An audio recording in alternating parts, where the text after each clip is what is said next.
Okay, how's everybody doing? Good to see all you. Hope you're having a wonderful day thus far. Um, I had something I was gonna say, forgot, because while I was sitting here starting soon, just that constant thing of, oh hey, that's a notification. I wonder what that is. I need to stop checking my fucking phone, man. I know you know what I mean. Um, hi. Let's sort of alive. Hi, are you hydrating? How we doing, Guava Chips, Superman, Danny, Mick and Balls, anyone else who might be lurking about? Um, let's do some Odie. Now, there's a chance continue co-op with Dade today, but she's been very busy. She's been working very hard, and I am letting her sleep in and relax. Hopefully, threats were issued.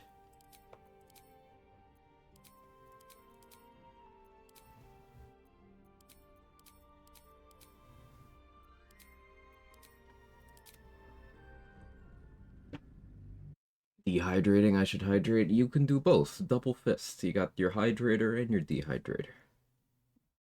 No stress zone. Yeah, I all the stress is concentrated right here. So none of you are allowed to have any.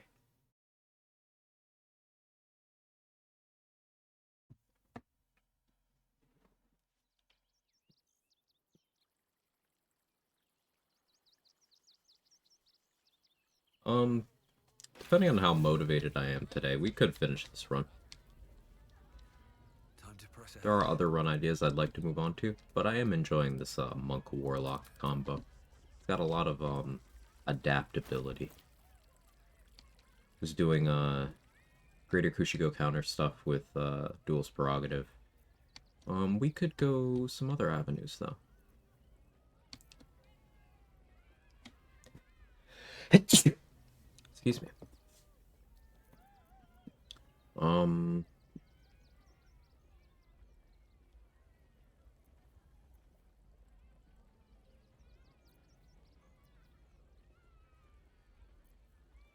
get Bone Spike Garb.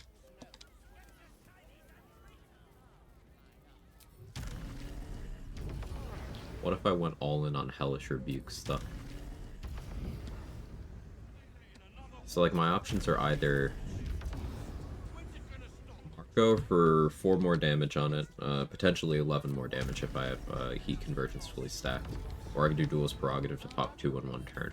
I think I prefer Marco here because, it'll also let me do, like, Firebolt stuff. Back again! Oh, yay! 3,000. Okay. Let's see what I gotta sell to afford this. I don't really use autos. Down to sell that. Ambusher is cool. I should have grabbed that on the co-op with Danny and used that, but it is expensive. I think I looked at it and was like, nah. I died for our stress. Only inside. And horizontal binging Severance finally. I'll have to watch that eventually. Heard nothing but good things. Odie has that shit on. Good for you, sir.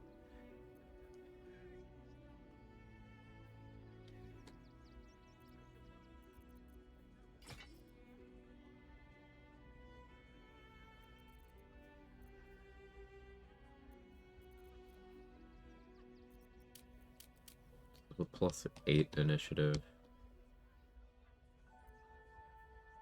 This is with Mage Armor. Evasive Instinct and become the Bulwark. So that's 6 AC that I wouldn't normally have access to, but Bone Spike Garb is 7 less AC than Agility. So this is still more. And the difference is this frees up this slot. And this one.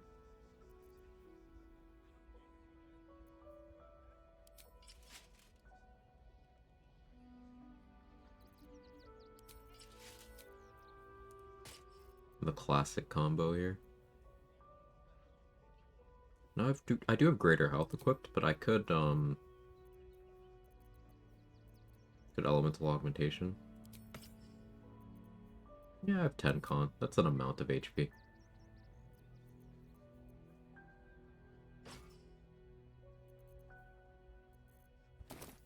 Can we see if I can steal spell my gloves from Lucretius?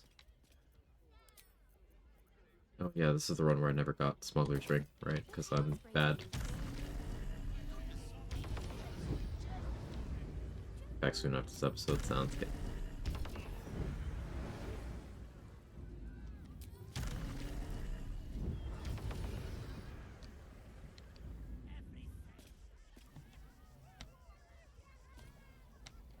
My skellies will take forever to clean this place up. Carefully now. From your pocket. Oh, just get the roll, I guess. Okay. Just roll good, yeah. Sometimes I forget to do that.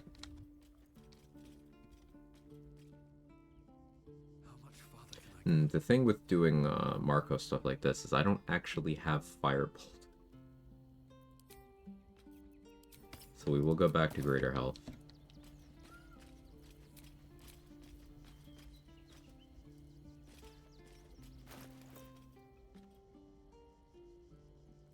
Yeah, I could have gone Marco Heschker, Potent Robe, Elemental Augmentation.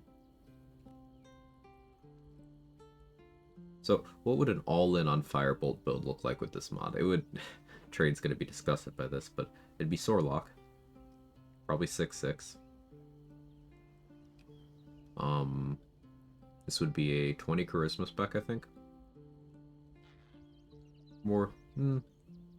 Yeah, it'd be a 20 Charisma spec. Oh yes, Warlock is bad. So... 5 from Elemental Affinity, 5 from Radiant Soul, 5 from Elemental Augmentation, 5 from Potent Robe, 4 from Marco Heschker. So that'd be adding a floor of 24.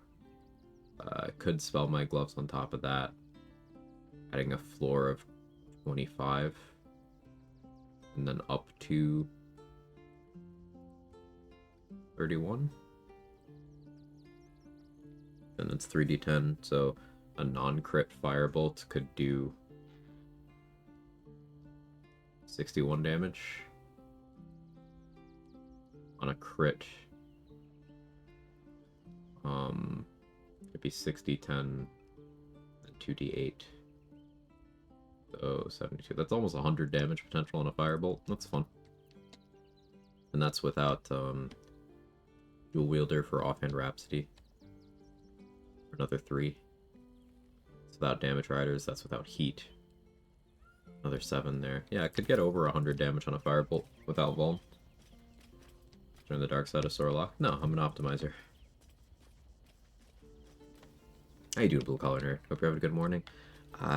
It's a morning. We'll see how the day goes. I am undecided which direction it's going thus far, you know? It's too early. Hey, Alcatrix, how are you?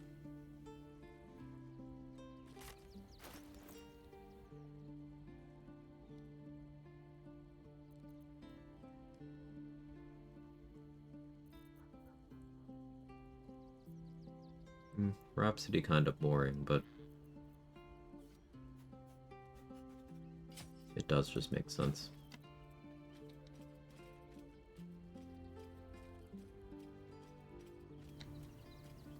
So I think this is the setup for a while. So it'll be 29 AC in combat. I should save up money for Mattis shoes, but I haven't. Just out of view.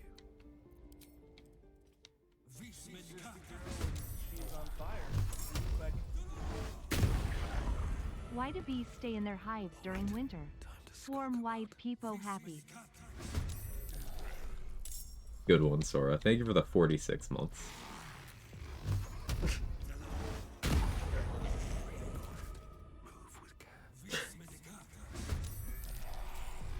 That actually got a smile out of me. Yeah, well done.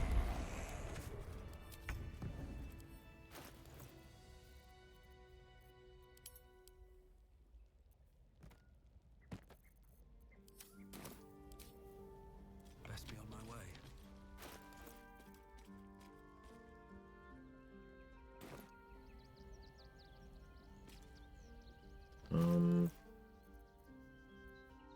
Where do I go fight now? Haven't been into the sewers. Who will Orin be taking? Halcyon? Yeah, it'll be Halcyon. Because romancing Lae'zel. Gale and Minthar are dead. Yeah, it would be Halcyon.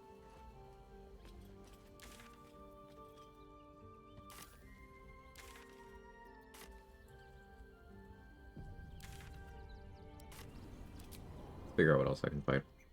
Go fight Harlot, maybe. The balding Astarian portrait always gets you. Yeah. It's pretty good for me too.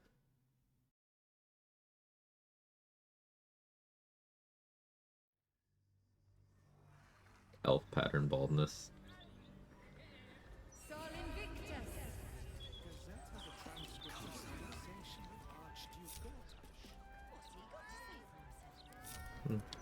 Actually, summons don't need to come with me right now.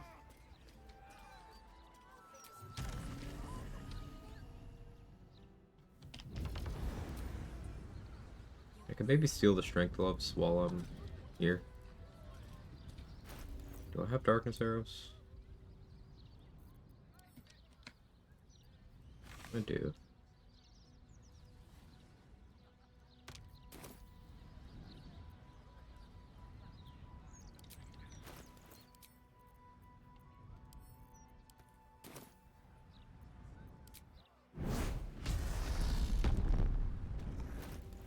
What have Spellman on? I want Crater Flesh.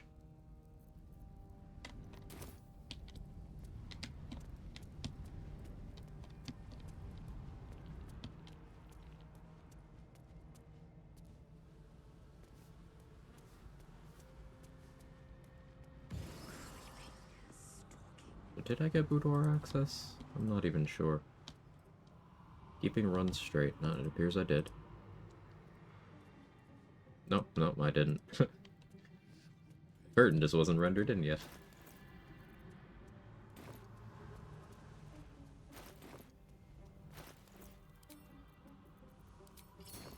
I'm very convincing. Check this out.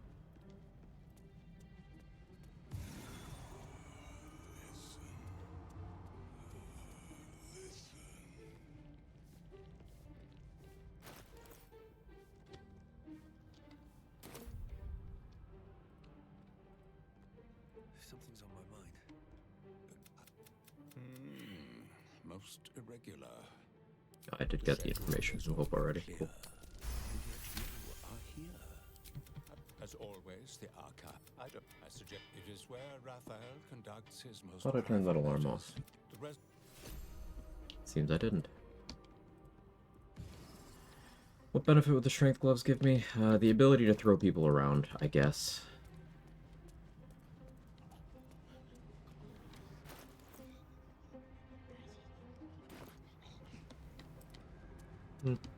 Yeah, I'll probably steal him. Show your invitation.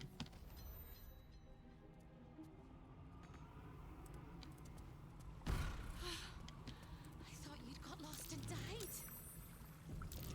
Something over there.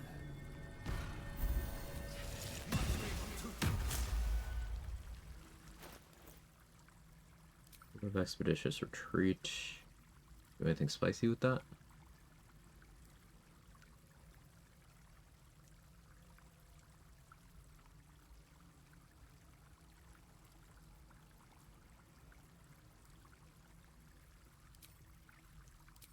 Get that back on first. What do I do with this ring slot?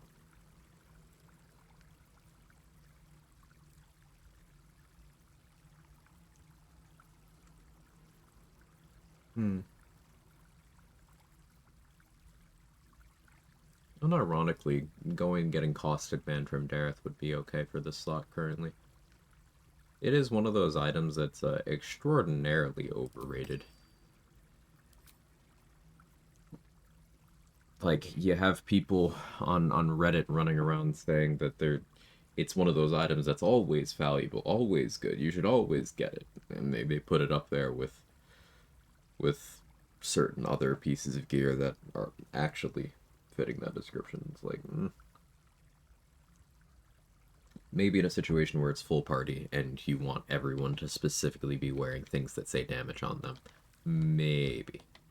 But item ain't that great. The reason why I was talking about it being useful for this is it applies to weapons and throws. It would not apply to my unarmed, it would not apply to my spells. What's left of Act 3 at the moment? Orin, Wartash, Steel Watch, Iron Throne. Yeah. I think Ethel.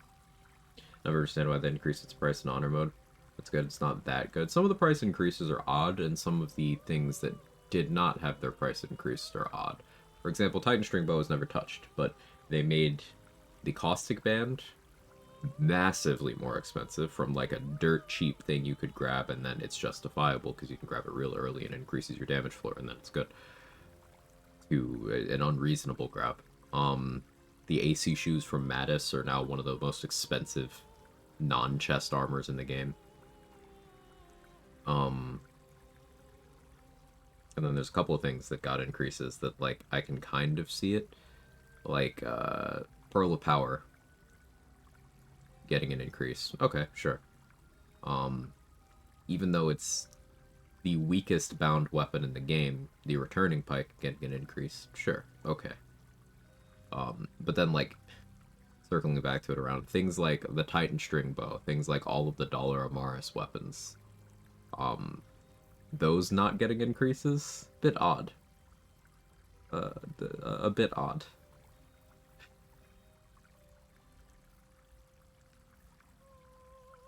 Yeah. Anyway. I don't think there's need to peg here. Viconia's shield is imposing disadvantage on Eldritch Blasts that go at me already. So similarly, there's no reason to blur. Or anything beneficial offensively. I could use Fire Shortbow's haste. Have I used it yet today? No. Because it's not actually on cooldown yet. I don't want to use it.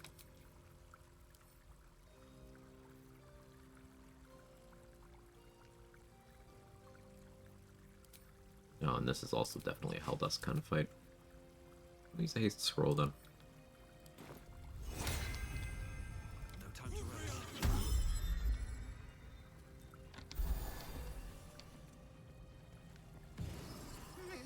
This won't draw any attention.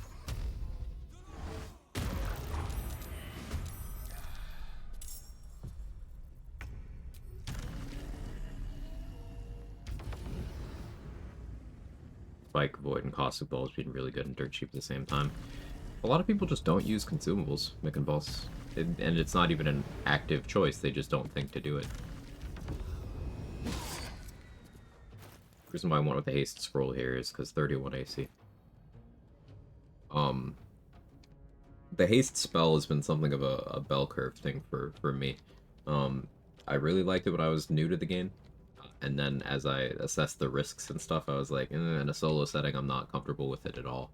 But now, with enough defensive measures, as long as you're immune to being hit at all, I'm coming around on the haste spell a bit. Hey, Roxy. Can see you're alive? Yeah. Twitch is bad about notifying. Made my day. Yeah, I'm glad. Hope you're having a good one so far. And if not, hope I can improve it.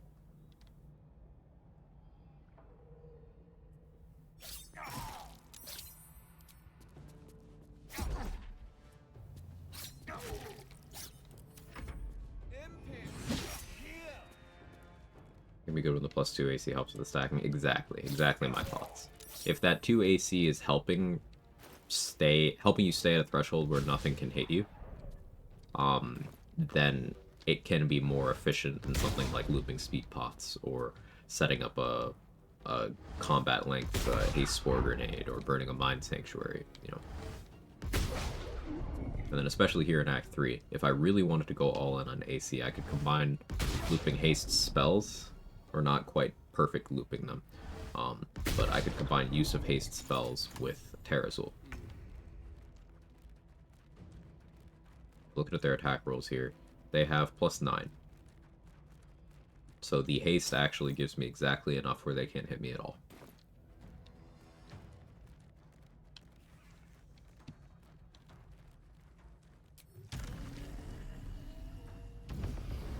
Good when you can minimize the risk of dropping concentration.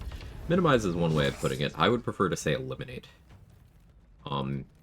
Because it's one of those things that if there's even a chance of you just losing your turn, it's not worth it. It's something I will do when there is absolutely no chance of it going wrong.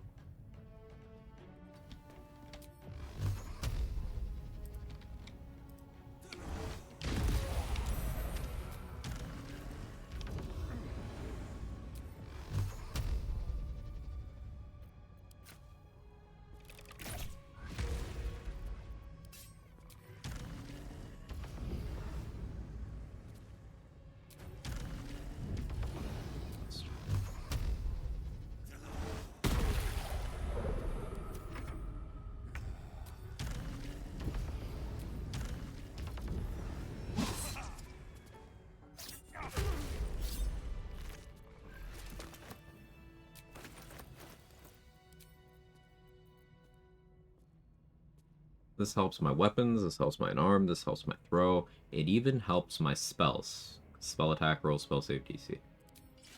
Yeah, we probably actually run around with Helldust gloves.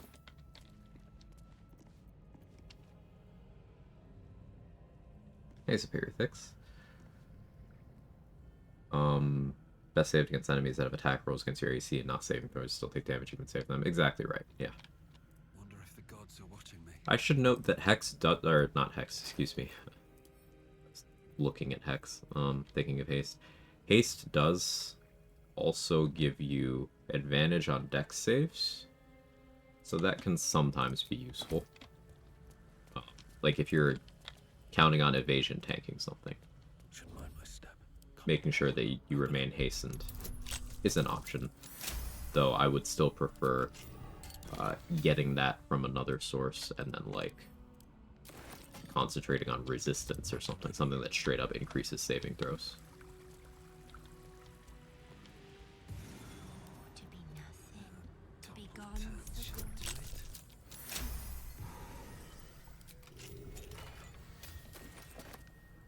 Cucumbered.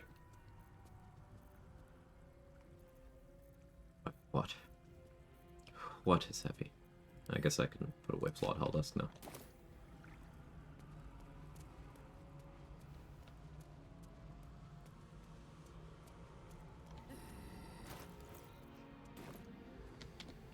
Being so open to people asking you stuff about the game has helped me learn so much from my own runs. Thanks a million for that. And of course, really, it's selfish at the end of the day. I like talking about that stuff, and I like surrounding myself with people who do as well. I don't have any water for the heist here, because I'm not doing it. Because I'm sure there's items I could use that are of a similar enough weight, but I don't know what those are with complete certainty, so I'm not going to do it. I'm not going to take a risk. Even though I could just dolly port out. You see Rubal? I didn't look. I was tired and I forwore.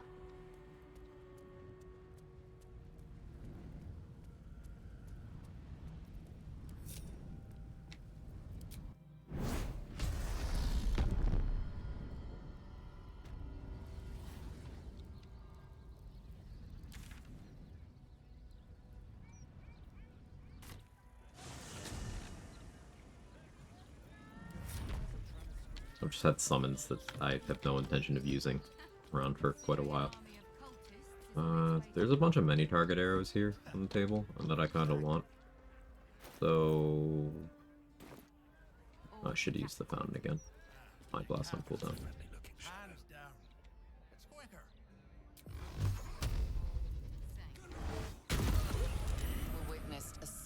Hmm.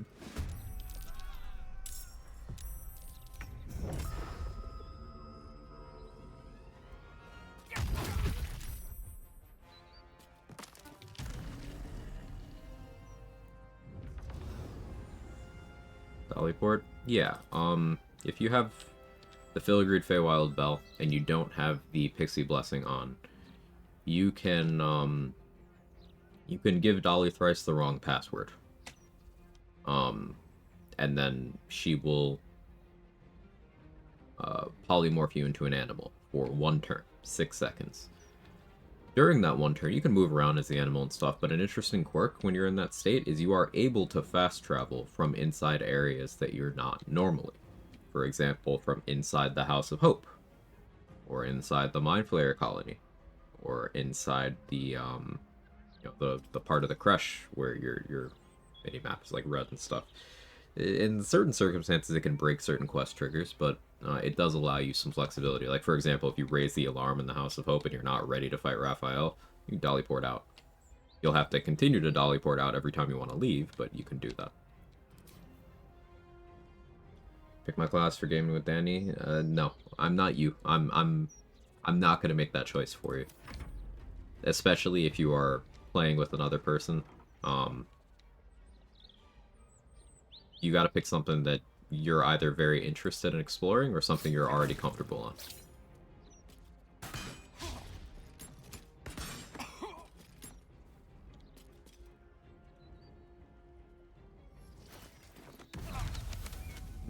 This is why I kind of like having Blade Ward. They shoot through my Agathis completely. So those archer attack rolls, yeah. Plus 12.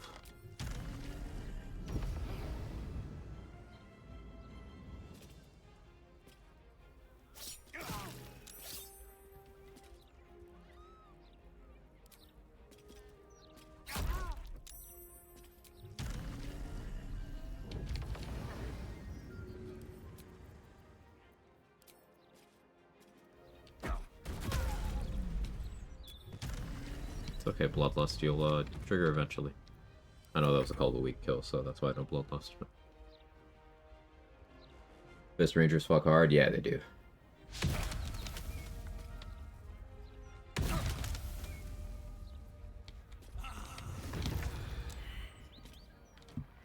Only 30 damage on that? That was a low roll. Yeah, 24 on 60, 10.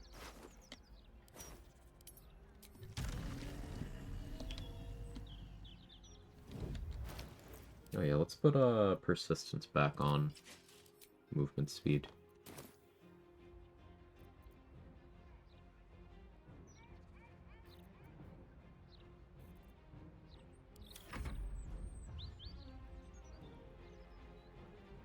I figure out how to do a cheese build without mods or multiclassing. I have no idea. What do you mean cheese build?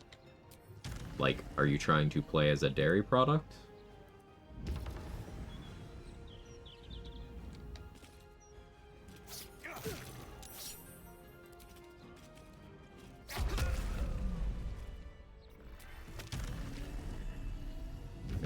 What's the sauce? Yeah, like you could be throwing cheese at people. Like, what's the intention of the build? It's like throwing cheese at people is a build. I'll take that. You know, to win every fight without an issue. Why do you assume that that's cheese? The biggest cheese in the game. You ready for this? If winning every fight without issue is cheese. The inspect button. If you want to know how an enemy works, what an enemy does, you hit the inspect button and you read their features. If you want to know how much AC you need to be safe in an encounter, you look at their stats, you look at their level, you look at their weapon, and you see what they can hit you with. Like, this is... I do not actually know... I don't have a Seal Watcher's attack rolls memorized, but let's work through this. Let's say I'm worried about a Steel Watcher's bow, because they do have very high dexterity. 22 dex. Hang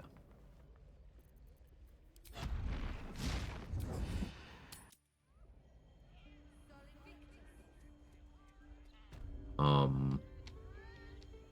So they have 22 dex. They're level 11, so their proficiency bonus is maxed out. for the purposes of unmodded BG3.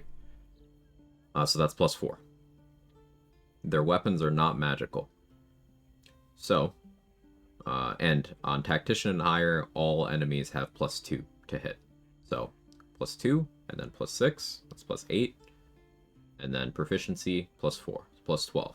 I would need 33 AC and critical hit immunity to make it so the Steel Watcher wouldn't be able to hit me at all with their bow. Now, there's other things you have to worry about with the Steel Watcher, but let's stay on the AC thing for now, if I'm worried about specifically the bow attacks. What are some other things I can do to mitigate that other than AC? Well, most of my attacks ability drain dexterity, and since it's on an even number dexterity, if I hit it with 1 stack of ability drain, it loses +1 to hit, because it'll go from a +6 to a +5. So then I would only need 31 AC. But then, creatures making ranged attacks from low ground, if they don't have the sharpshooter feat, they take a -2 penalty to the roll. So then I would only need 29 AC so that a Steel Watcher cannot hit me with ranged attacks. What is my AC right now? 27. What is my AC in combat when my cloak kicks in? 29.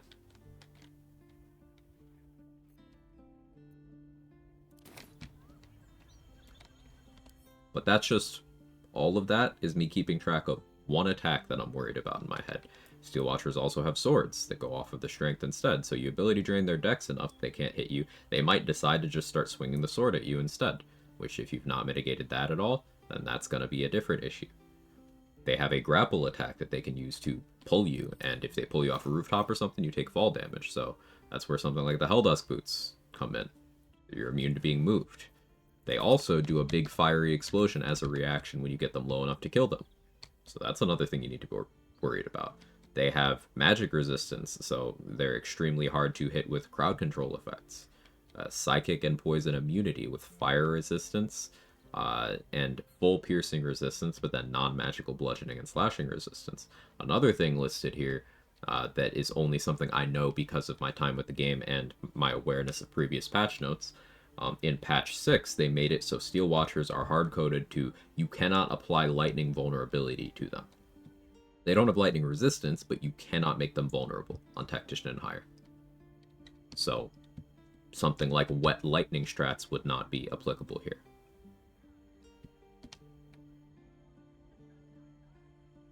So, the TLDR here is, it's not... Success in this game isn't inherently, hey, I'm gonna game the system. It's like, hey, just read.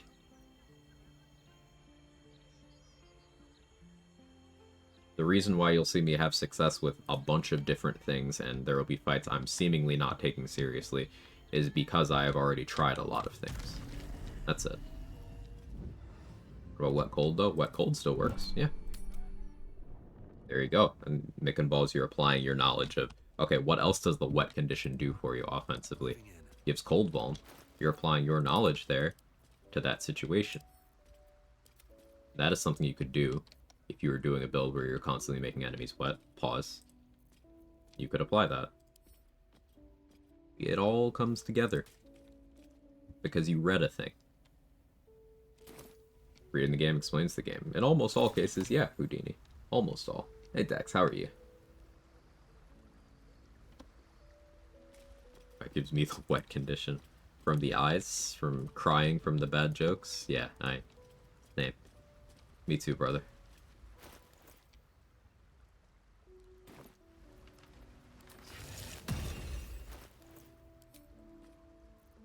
Let me make sure I have some water. Always room for more. You'll have to manage carry weight now, though.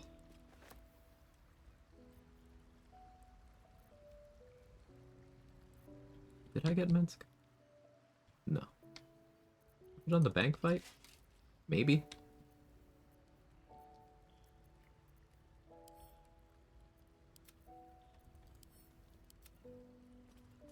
Keeping track of things is difficult.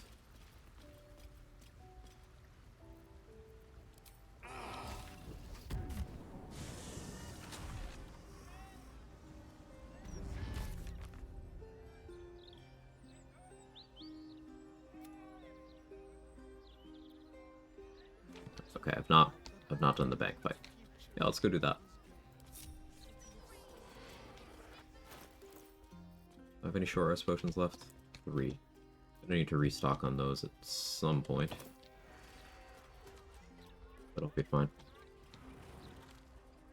Silence Wrath in camp with the Oathbreaker Paladins in your camp too, and never do that again. Yeah, some lessons are hard learned. Careful. Careful. People don't bloody look where they're walking. Right, if I read, I can't complain about bad things happening to me in the game. Needs to send the steel watch through here. Mop up all this referee.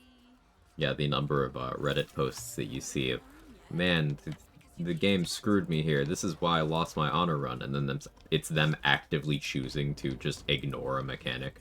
Like, what is you doing? You have the bank pass. Okay. Sign can't stop me because I can't read. Classic. Here we go.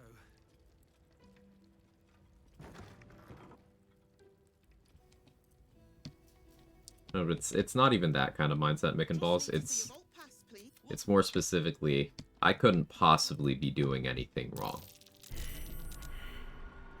It's just a never my fault mindset.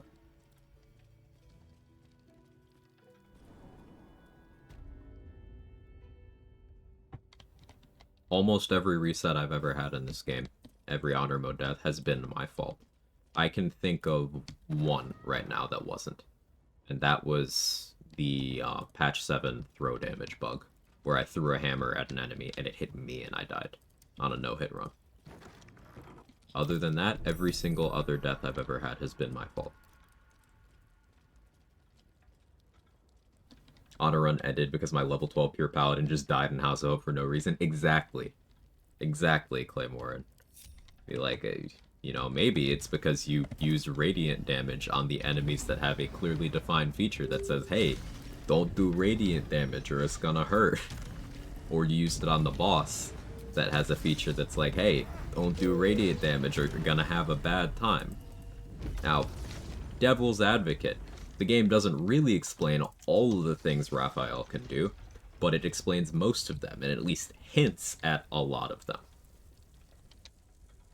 He does specifically have Punish Divinity on his card. You can inspect it. It's like, oh, he can retaliate to a creature who hits him with radiant damage and stun them, and then he can follow up by ripping their soul out, which does necrotic damage, and then also imposes some penalties. It even tells you how to get your soul back if that happens to you. But what it doesn't tell you is about the other things he can do. Like, for example, if you start a turn when you're really low, he can just try to insta-kill you. Yeah, Raphael just has a, like, health threshold. Like, hey, you're below this number? I have an action. Goodbye. That one's not listed. But I did almost die to that one once. There's a clip somewhere of the only reason it didn't kill me is because I got lucky and I managed to make him go prone on his turn with reverb.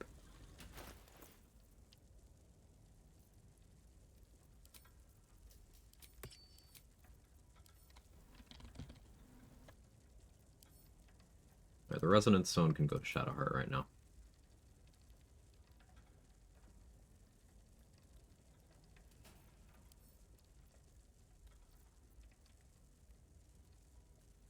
Figuring out what I want to do with my spell slots here. Flame Strike won't be desirable against most of these guys, because I'm pretty sure all but 2 of them have evasion. Getting Agathis would be something, but...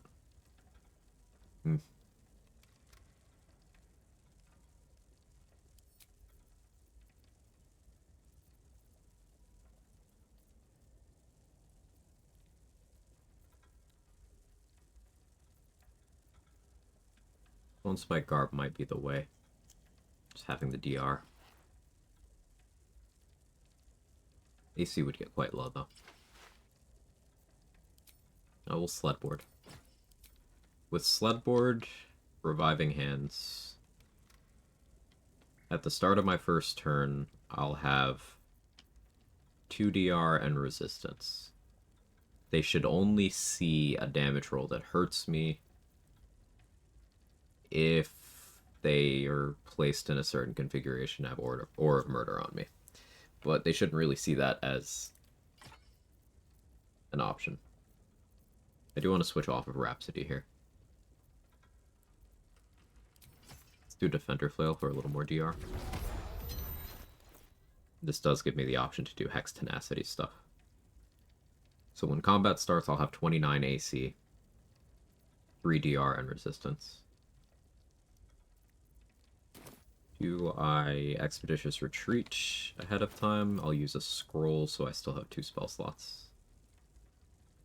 I could go in with a haste scroll here. The problem is Stunning Gaze incoming is going to be an issue. I don't have great wisdom saves, because I haven't gotten Anointed in Splendor yet, because I've not been careful with my money. So we're basically playing around, hey, what happens if I fail saves here?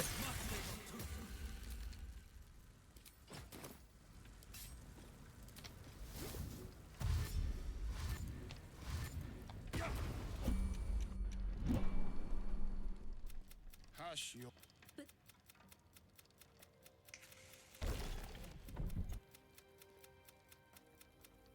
Enough play. Oh, now come.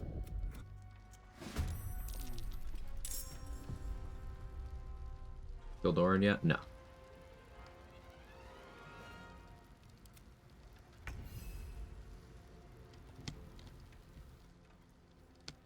Shovel over there. All that matters.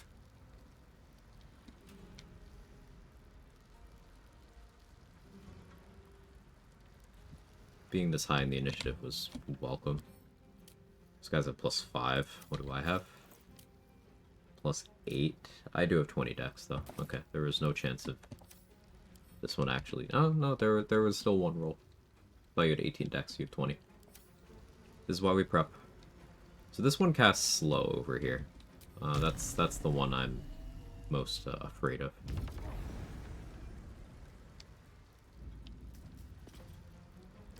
Pre-dash gave me enough movement, so I don't need Expeditious at all, actually.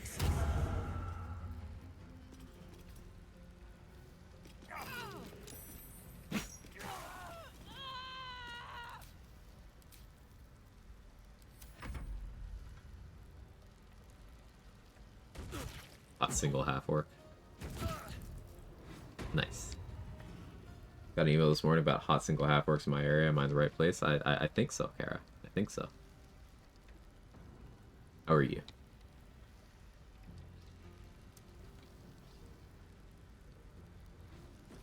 Let's look at the potential max damage here. So that was almost a max roll. Okay, I succeeded the save there. We'll look at what I rolled in a moment. Could have been 3 more damage there. That would have been 6 more. So can do up to 28 to a target that's vulnerable. But if I instead have resistance, then it'd be 11 divided by 2 rounded down, minus my DR. So I could take 2 damage from them. Now what did I roll? 15.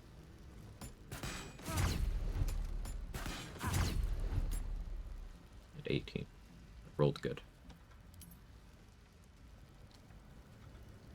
Today's my tattoo date. Let's go. Ooh, ooh, eagerly awaiting updates.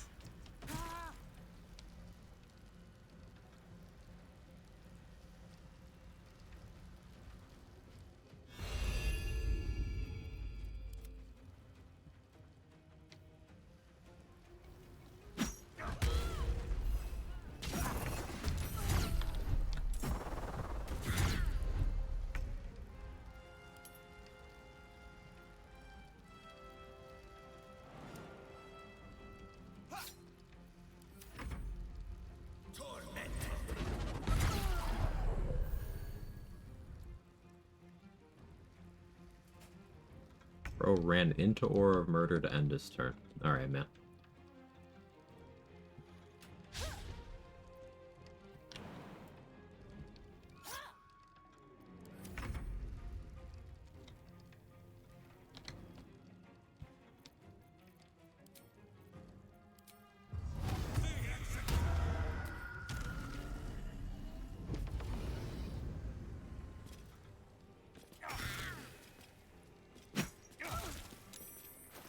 suppose Callous Glow over Crusher's Ring would be better for... I almost said Crusader's Ring. What I just invent in my head. I guess that's Defender Flail combining words. It would be better for the worm value. But I do like movement speed. And yeah, Aura of Murder does not override my Blade Ward.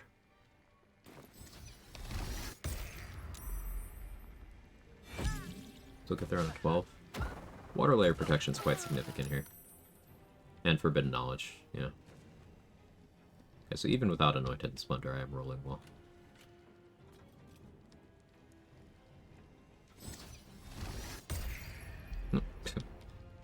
Spoke too soon. I rolled an 8. Yep, needed either a higher roll on the Bless or a higher roll on the die. Anointed and Splendor would have bailed me out there, but it's what I got for poor money management. This is also why I saved a second spell slot in case my Hex broke for some reason. But as Force Conduit continues to stack up, none of these ballists should even attempt to attack Odie because they don't see a damage roll that hurts them.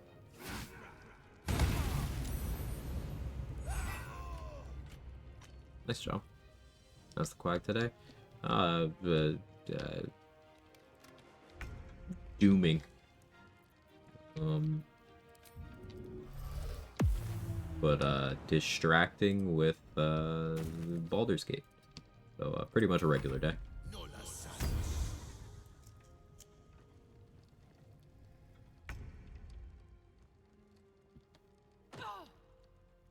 Mummy!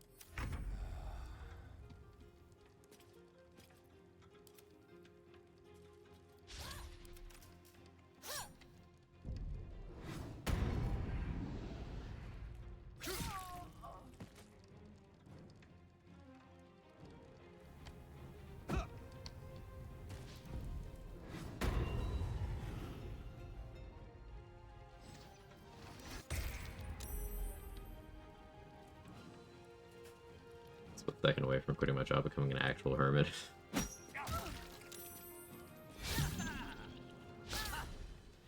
Yeah, I was cute about it just like every day. I appreciate that.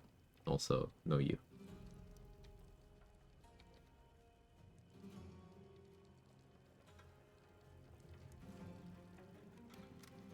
Binge 4 episodes, now you're coming on a Menti health walk with me. Ooh, that sounds nice.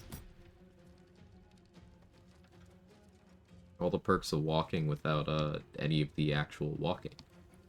I used to walk all the time.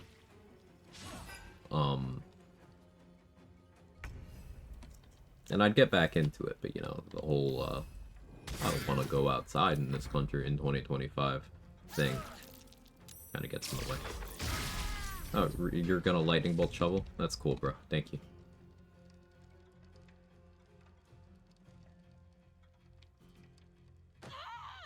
Huge crit. This is why the mummy fucks.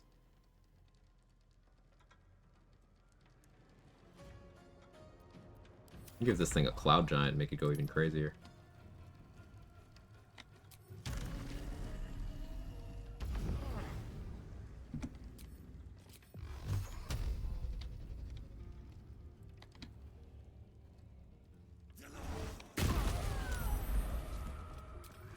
Nice crit over there.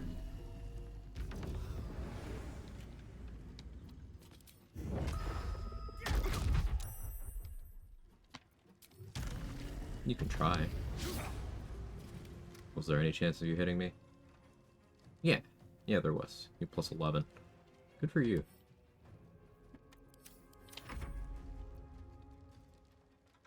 I could do with going for a walk. My area sucks butts. Yeah. Enemy Lurk, today's my D&D group's 5-year anniversary. Ooh, that's cool.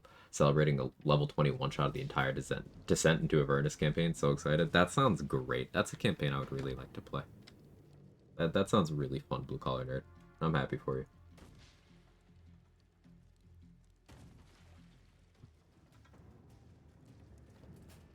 Yeah, I got you, Roxy. Automod overachieving. But it's okay. Butt sucking is legal now.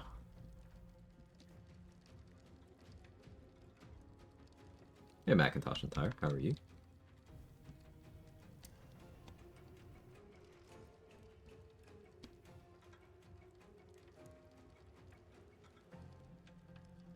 free and suck butts. Yes, ma'am.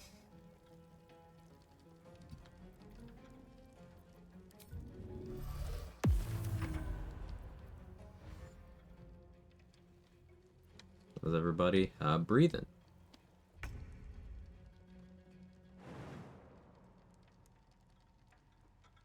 Breathing.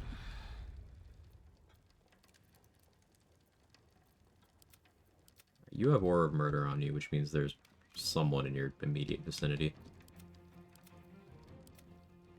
You have Mummy Rots, they're probably there. You're probably close to me. No? Oh, you're over there too. Okay. No, this is the one that's close to me. Right there.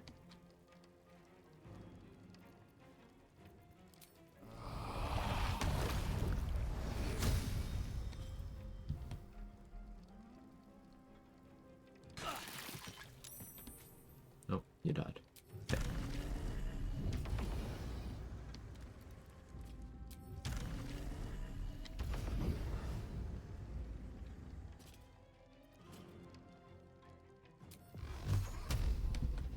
Random Eldritch Blast beams. Maybe we hit someone.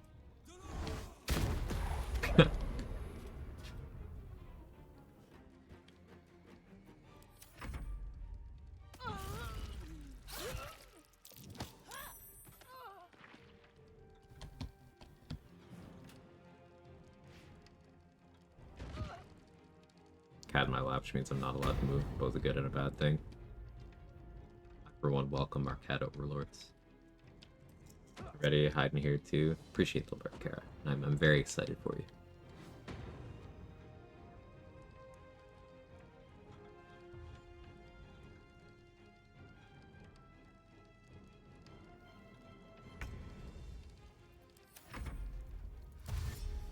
This is part of why I don't really use summons that frequently anymore, because you get to this point in the combat where it's pretty much solved and you're just waiting for things to happen. You're waiting for your turn to come up. It's more things in the turn order that you have to, like, click end turn on. If the summon's very individually powerful, something like the Mummy or a Myrmidon or a Diva, then, like, okay, fine. But a lot of the time it's slow.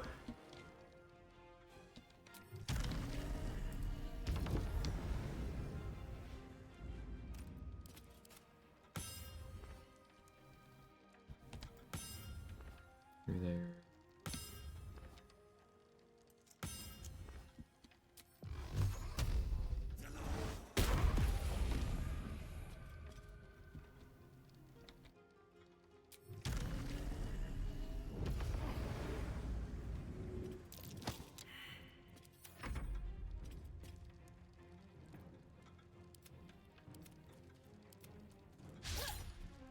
Rip my mummy.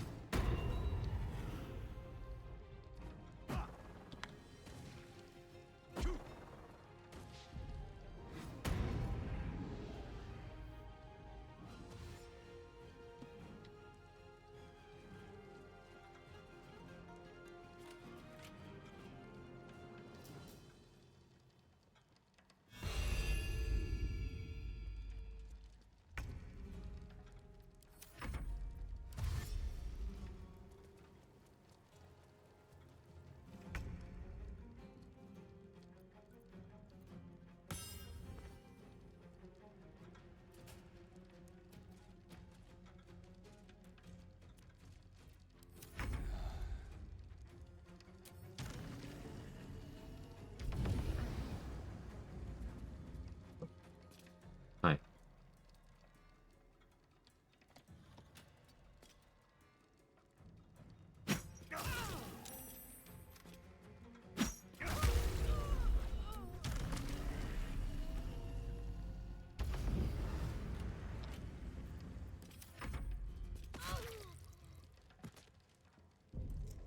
I won't even attempt to attack me.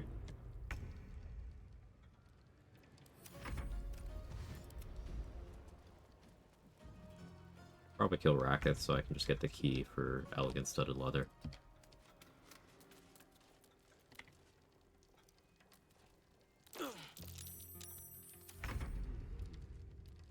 Last warning, he says. Listen, sir.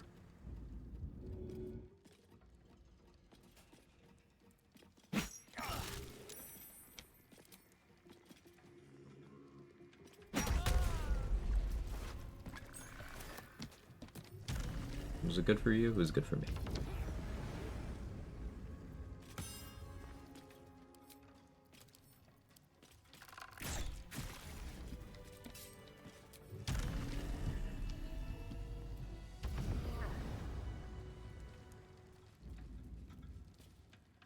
Alright, already not looking like a funny story, but let's play this one out.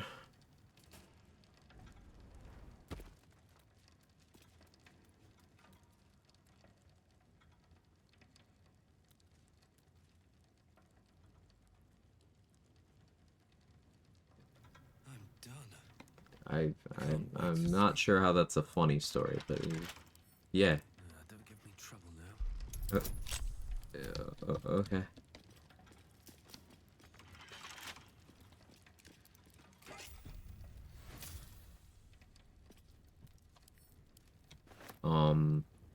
Trident of the Wave's cool weapon. What interactions could I leverage with that? I could hit someone, then bait an opportunity attack, and they get all Agatha-y.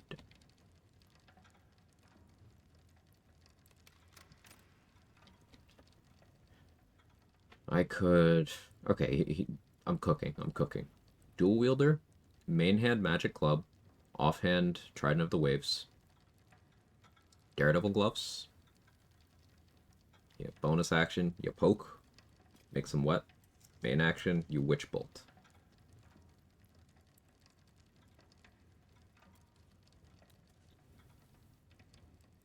Probably wouldn't do that on a Warlock. Although, you know, with 3 5th level slots. Maybe. One day I'll catch a break. I don't think that's for this character, but... Open up. Muddy footprints all over.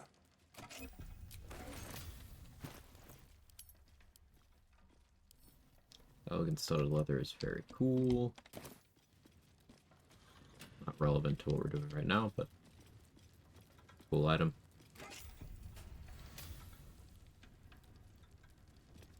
Where was this key from?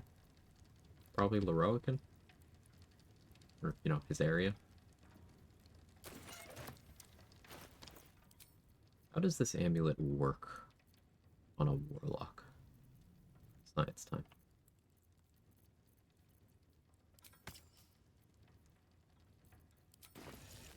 You can just use it normally. That's neat.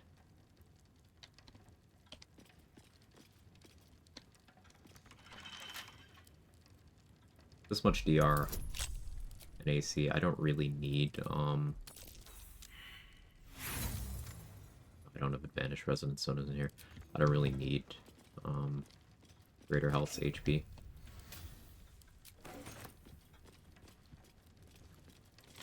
This one has Knock Knuckle gloves in it. I think Nine Fingers has the key to that one. I don't really need tadpoles, so I think we're good here. Oh, there's some of the other vaults I should check.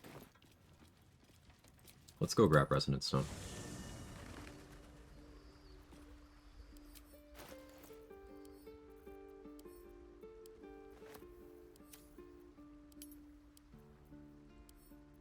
Trident of the Waves can send away for now. Yeah, we'll stick with the DR setup for the moment, just so ballists are very discouraged from attacking me.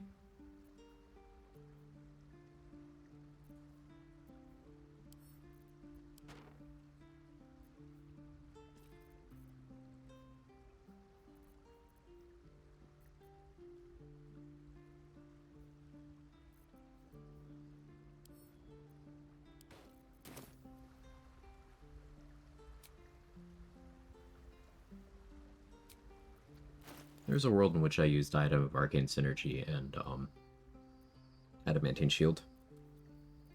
Extra 3 damage on my weapons. But I don't feel that that's super worth the helmet slot at the moment.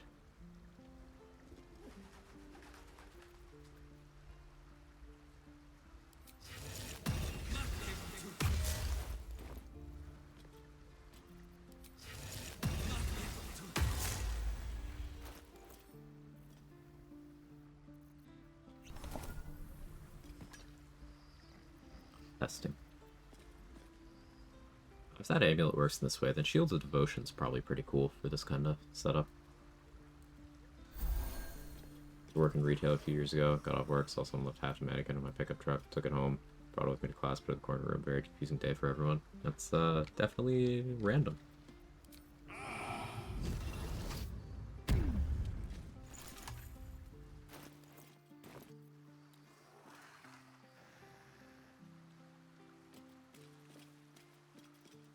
Do I care if Shovel or the Mummy are injured? Not really right now. That sounds very callous. Oh, I'll stop now. Well, I didn't say you had to.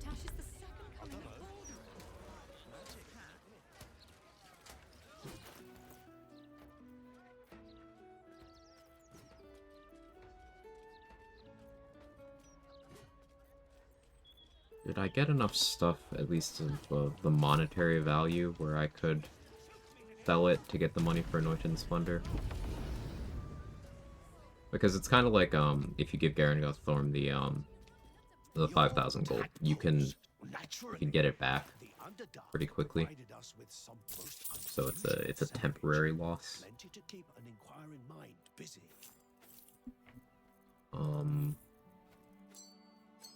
Problem is, someone who long rests as infrequently as I do, vendors don't tend to have the money to buy all your shit.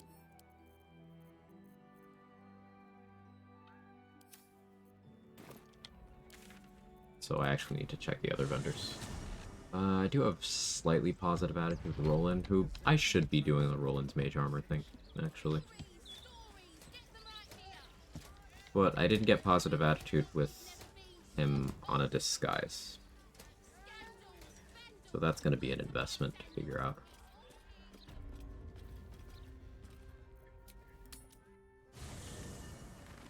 Well, if I get the money from selling, I can do that. It's all coming together. A bit of a roundabout way, but I see the vision.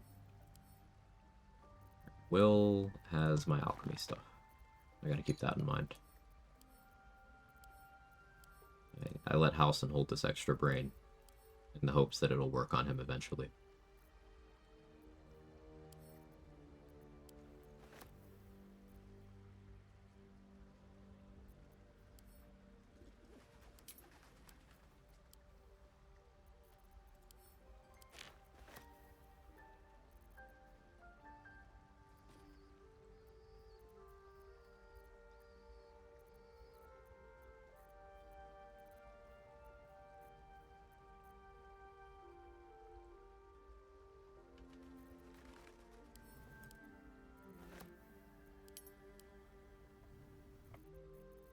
Did I get Birthright from Roland?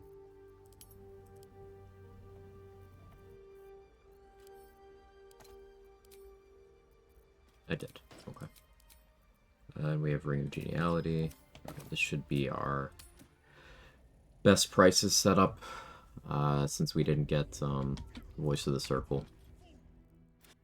Anyway, Due to prioritizing that tadpole. With tadpole duplication, I probably stopped doing that. Though maybe in the run trade is cooking up. I go back to doing that.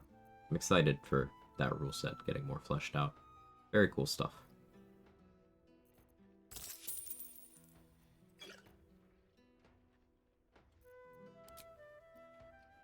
Yeah, Dareth has no money. More rule set. Trade's working on an idea. I won't spoil it. I did talk about Caustic Band as something I could potentially use earlier. You know, maybe if I'm gonna do Flail of Ages stuff, I will grab that.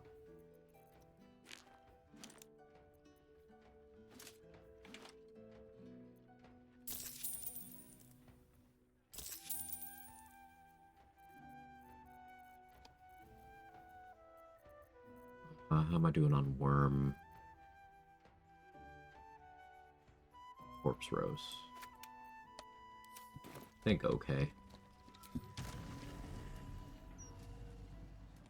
Be looking forward to that. Yeah.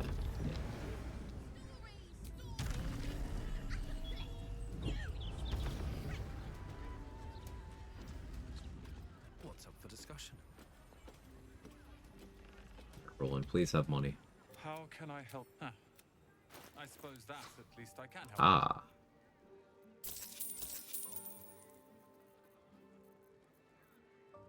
Hope you. So I don't have max attitude with him, but I do have enough to where it's better to sell to him than basically anybody else who has money right now. I don't think Damon has money at the moment. I usually wipe his out pretty quickly.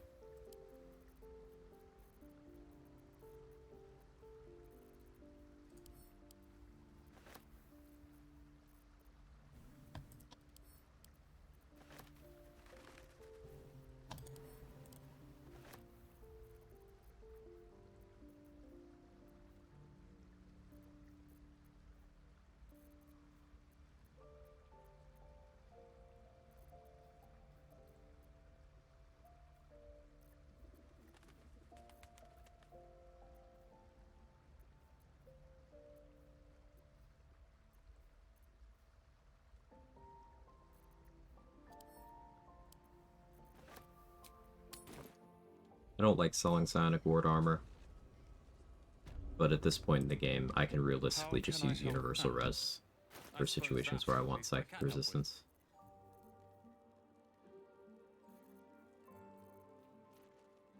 Now, where am I getting C invis from? Did I get Volo's eye? Looks like I did. Okay. Keeping the run straight.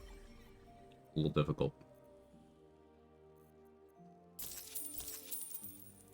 Should sell roll in a container because I'm pretty confident I'm going to want to buy like all of these eye bite scrolls. I want to try out either a wall of fire strat on Answer if I fight him, or eye bite strats. Like maybe eye bite firebolt. Having firebolt access would be difficult. I bite single beam of Eldritch Blast. That sounds like a fucking meme, but no, it'd probably be I bite offhand stab. I'm a half orc. I get the extra crit. What, you want to keep run straight, ball through the gaze? Oh yeah, I forgot. Sorry, I forgore. I forgore the gay. I will be extra gay to make up for it.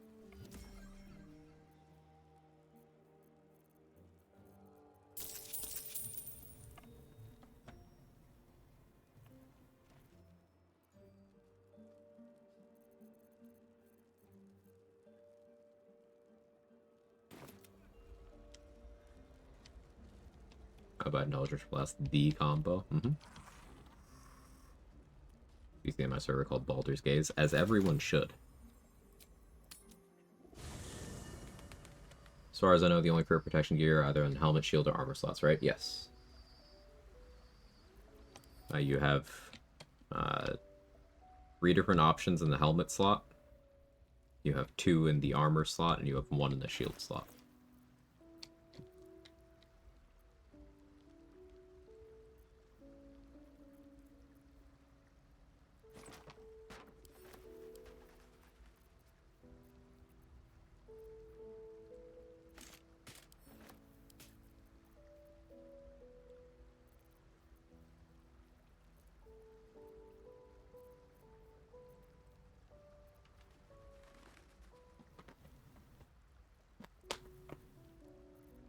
My cat.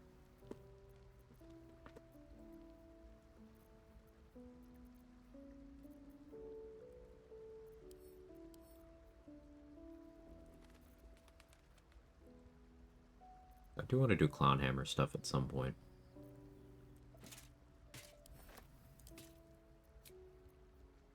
And a container.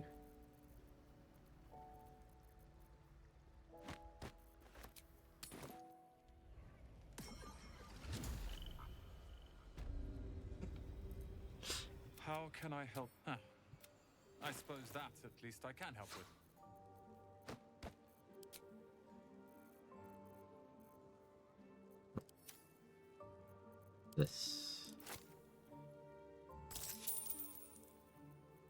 Guess we'll get a second one.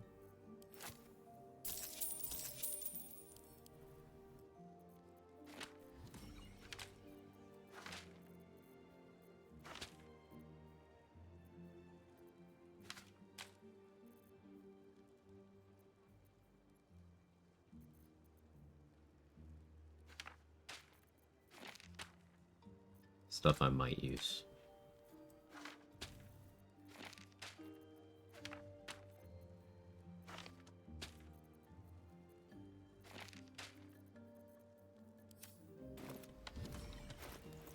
Alright. Got the money. But what about the money?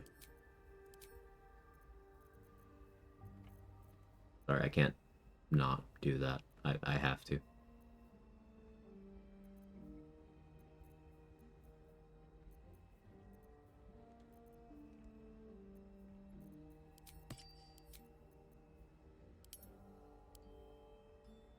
But I have been cucumbered.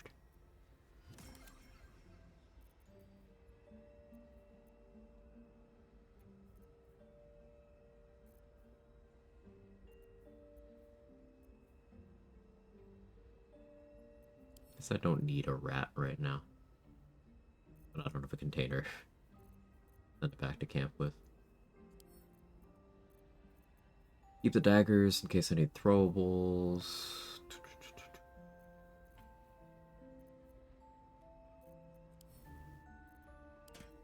Send my butt plugs to Will.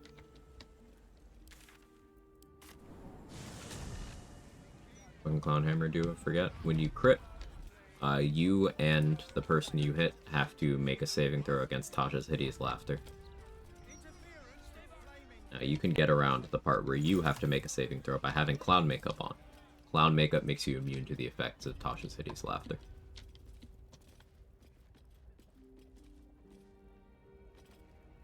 You see an altar dedicated to Saluna. Alright, patch 7, need to use a container. Hey, Nuna.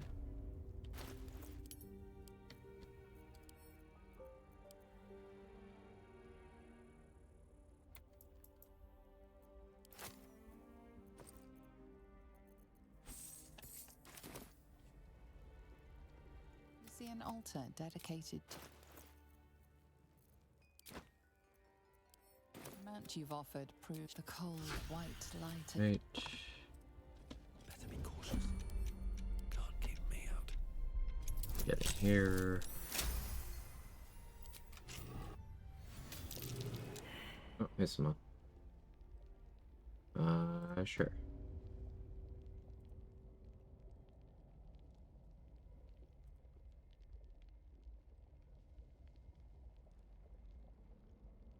Intro Chaotix, courtesy of some mod saving up 100,000 channel points.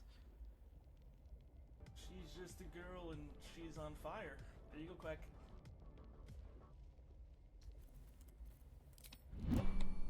Something good here, I hope. Don't waste a step. With haste. Be wary. This place is trapped. Double globes, weird.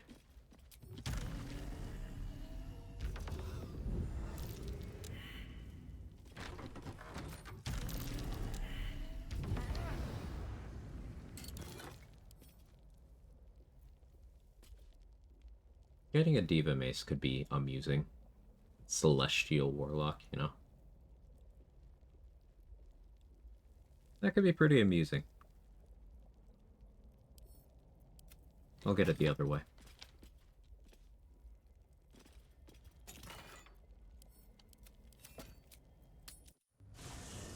I do like that idea.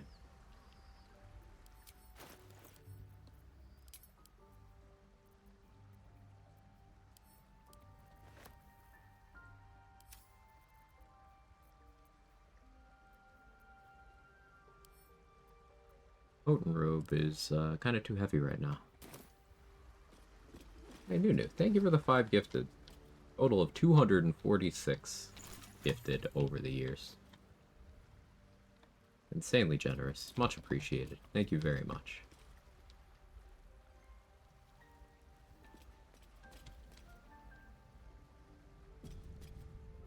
I need a quick word. Minsk puts on quite. I mean, I hate to judge the proverbial book. Keep a blade close. Really appreciate it, Nunu.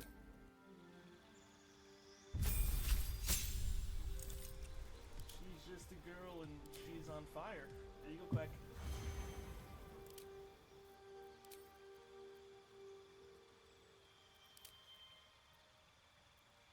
She's just a girl and she's on fire. There you go, Quag.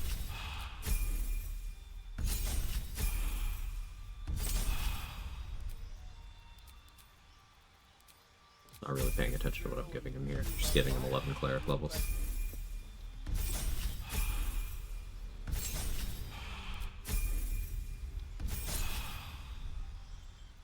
just a girl and she's on fire. There you go, Quag.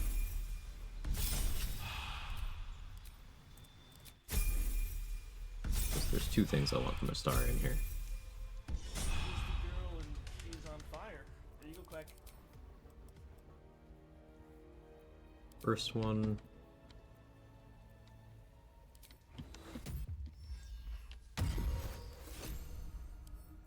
Give me that. Second one.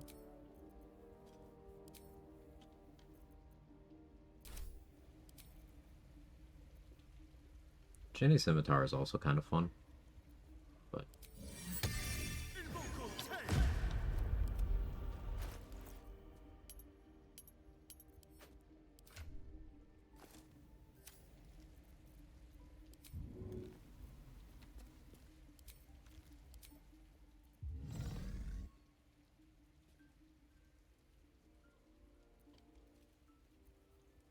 What now? about the other way.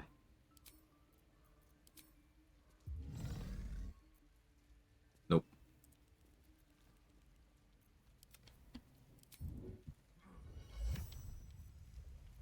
Shouldn't have wished to live in more Well, interesting hello. times. What can I do for you? It's Burning my boy. Got him as a rat warlock. On my way. Collecting rats to pelt a Cazador. Sorry, Cazador.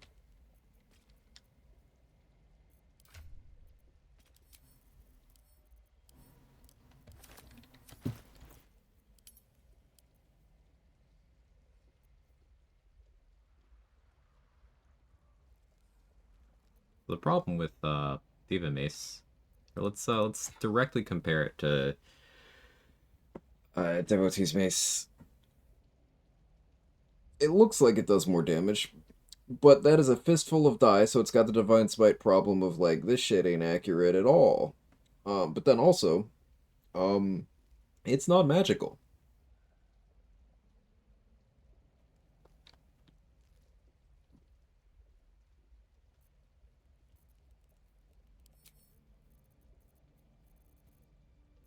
So if we're gonna use it, I'm gonna have to throat it.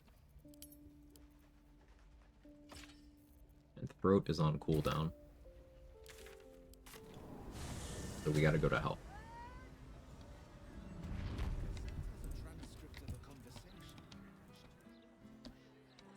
Got here for a real interesting line. Oh, what? The throat is on cooldown? So?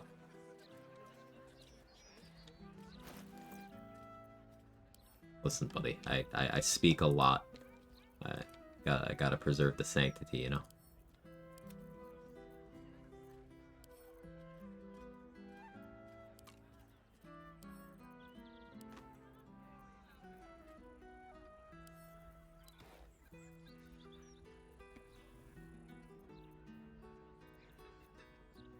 Gonna use it, I gotta throat it. You know? There's worse breeds to live by.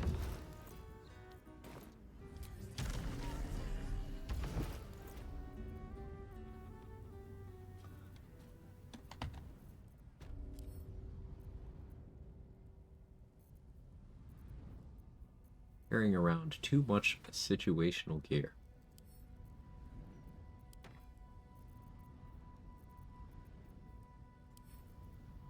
An extremely common situation for me.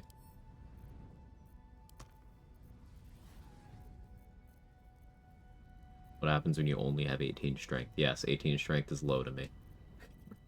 Because of this.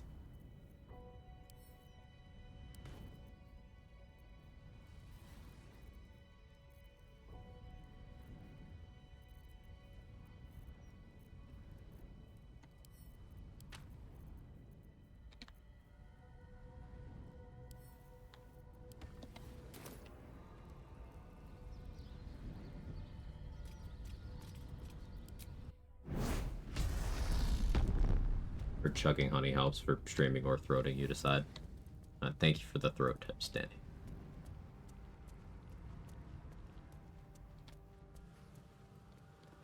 This place is all entrances and no exits.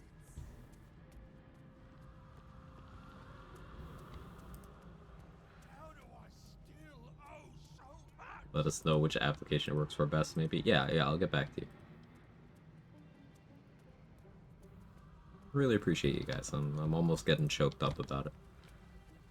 Almost.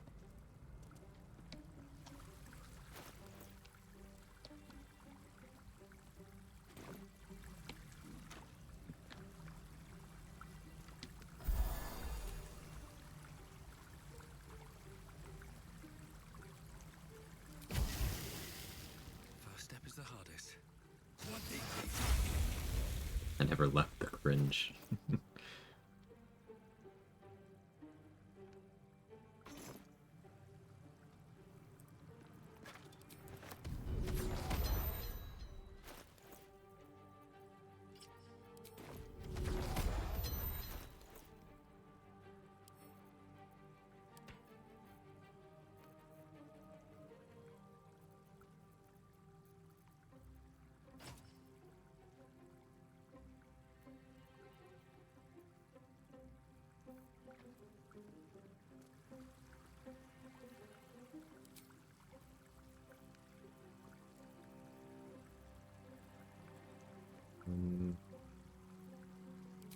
Yeah, let's go back to greater health for a bit.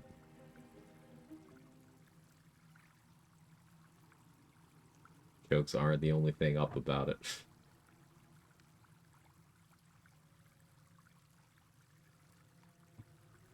We must find the cringe. It's the only cure.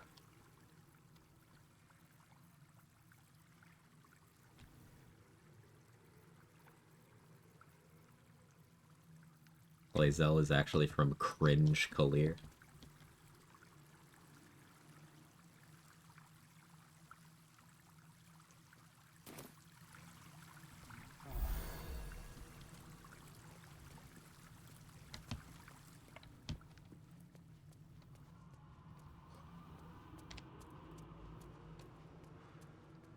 Chuck. Yeah, that build command's not for this run. Yeah, I'll edit it. Don't look at me. Um, Don't look at me.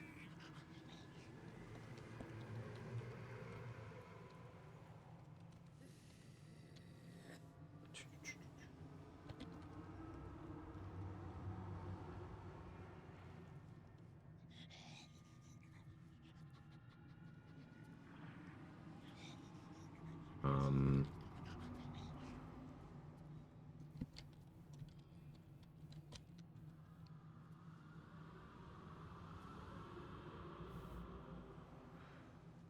yeah, that's enough information. I almost included Charisma Hag Hair, Dex Mirror of Loss, but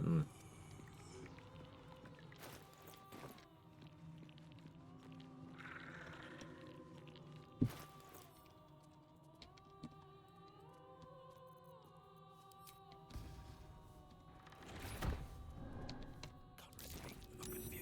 That's curious.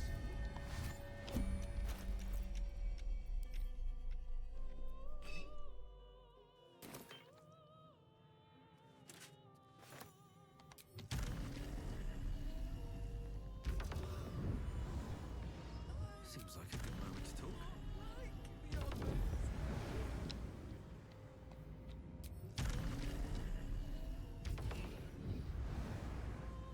rather pooky shape into me, but that works. What shape? This place is all entrances and no exits.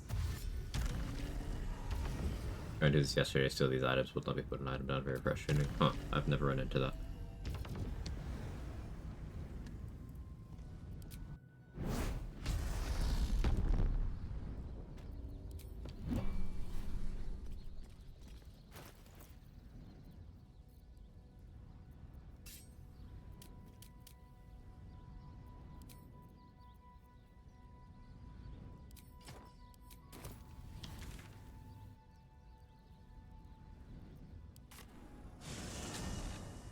Any shape you offers me, what are we doing?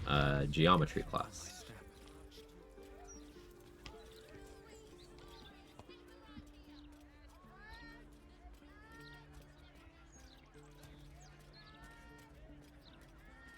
Like, you ever want kids? Nuda, you trying to make some? We could try. I don't think it'll work, but we could try.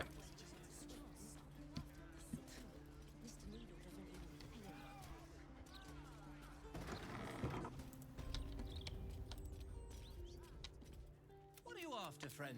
Got grub, potions, a few nice vintages? Best stock up now before someone clears me out to fill their larder.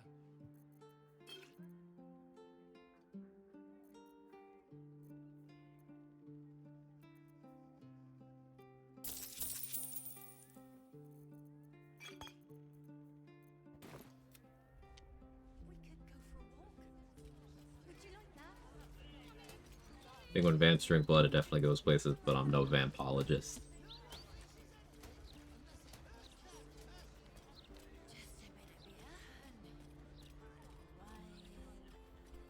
Nope. This is me sidestepping.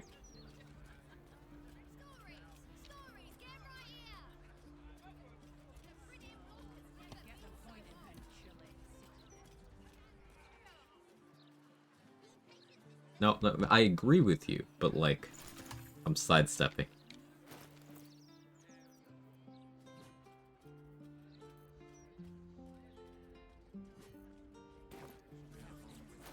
What elixir do I have on? Still Bloodlust?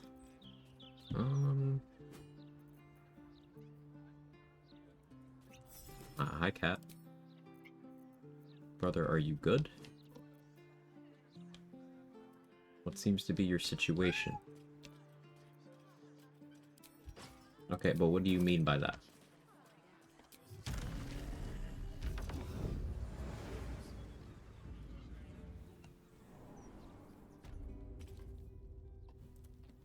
Oh, I did not deal with the ballast ahead of time. Alright, this fight will be on hard mode.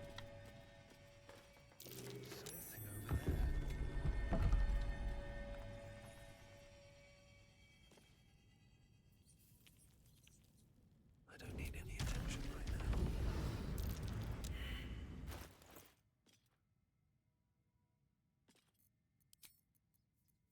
now. I will need damage.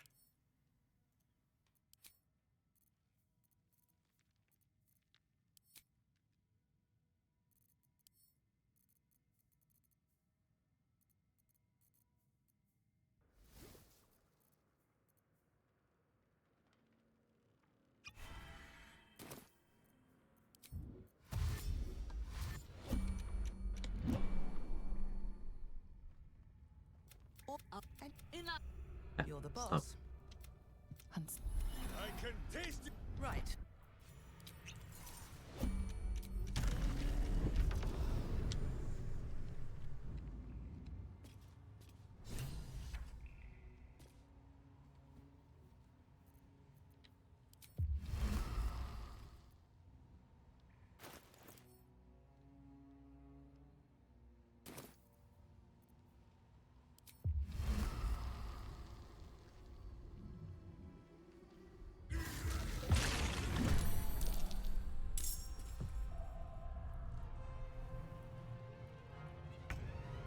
Jake, come on, man. Read a lot of literature that supports this. Literature.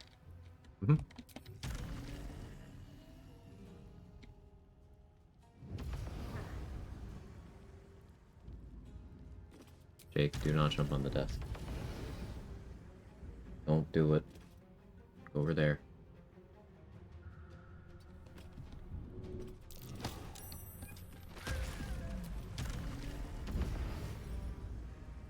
Jake.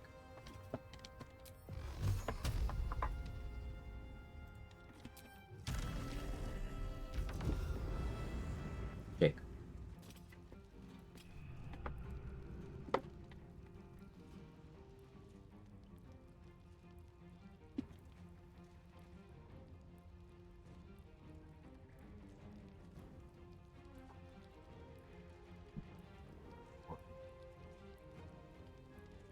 Do you hear something?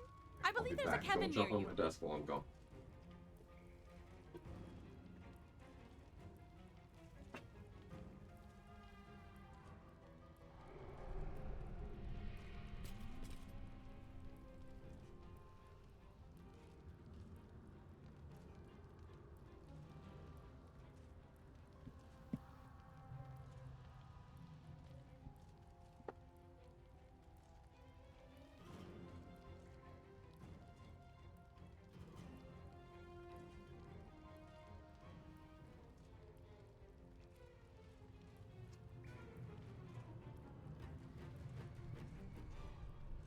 He jumped on my desk.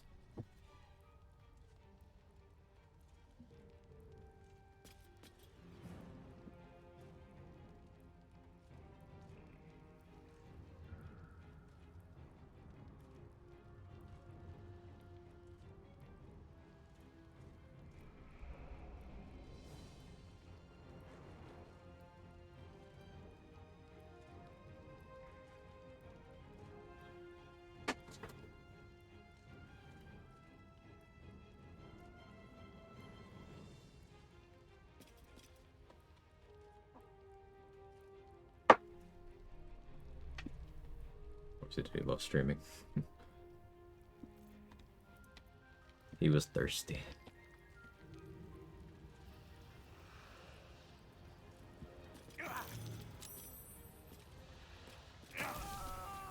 Ooh, the crit. See, that looks good on a crit.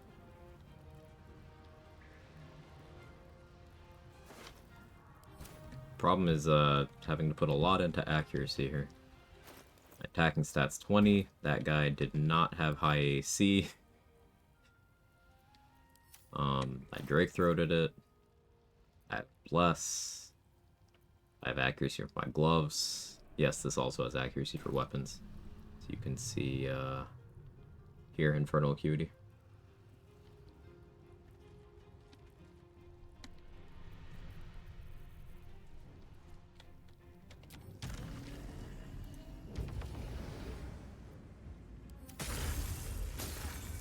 Jake has to be a chatter with all the jaking off he's doing.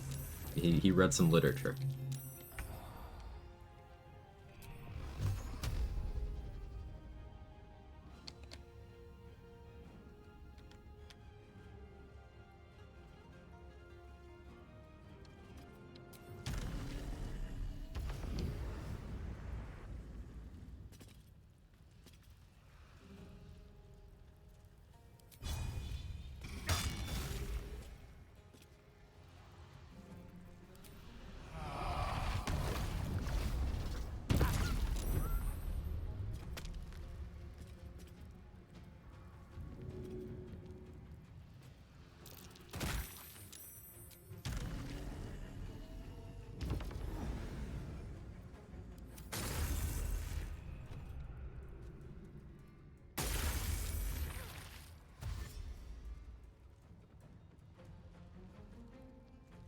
I'm confused by the altitude there.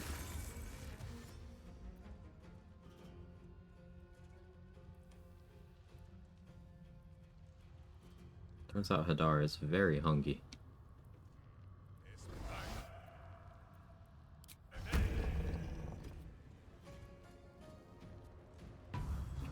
The help action to remove dazed. Good guy, Minsk.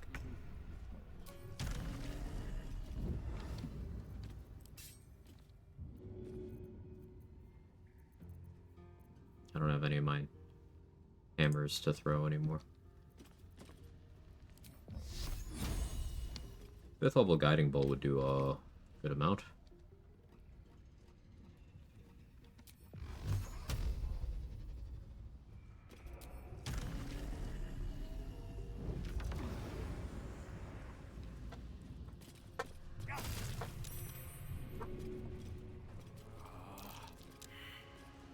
Athletics failed.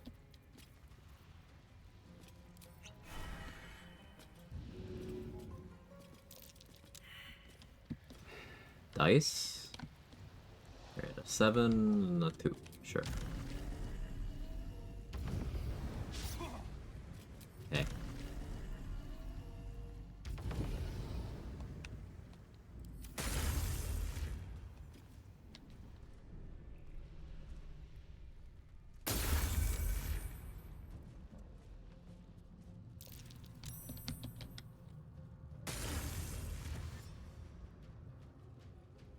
Trying to stop Boss Friel from getting away.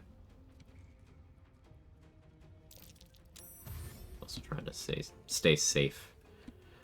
And trying not to endanger Minsk.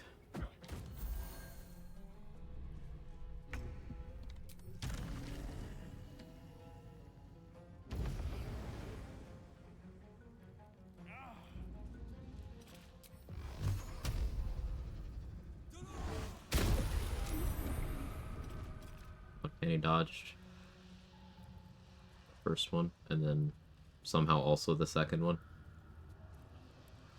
And then I just rolled bad on the third one. Sure.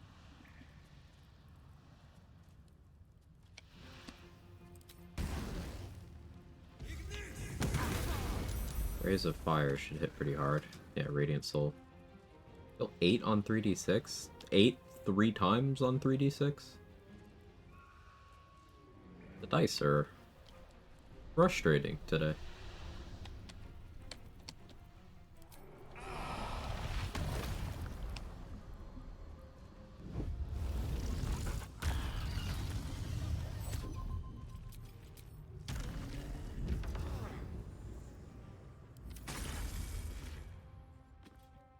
A black hole here, because this will cover nicely for the lethargic turn coming up.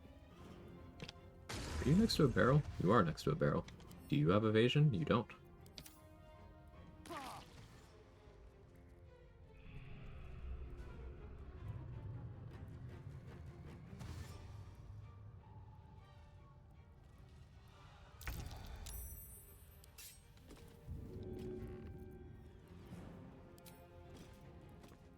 First step is the hardest.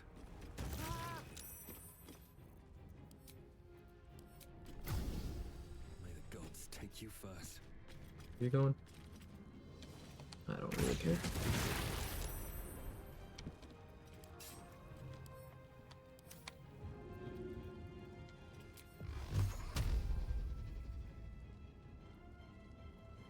You aren't burning.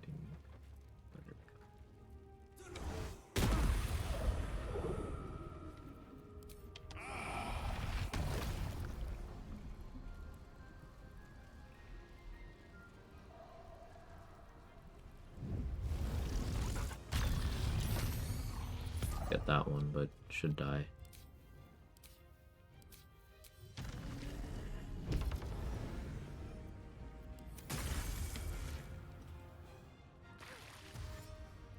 Where does Minsk show up if you do this fight before going to the counter house? Still here. It's just the only ones who will be here are Minsk, the Doppelganger Jaheira, and Boss Friel. All these other ballists are already here, and you can go here and kill them ahead of time. That's usually what I do. I just forgot.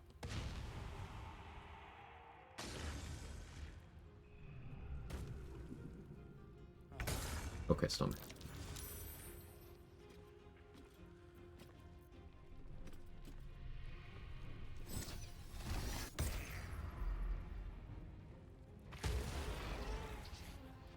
Resonant Stone gave me disadvantage. The one. Alright, Minsk, don't unalive yourself by me.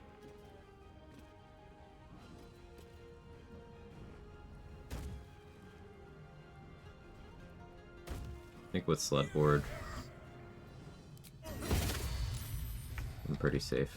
Yeah.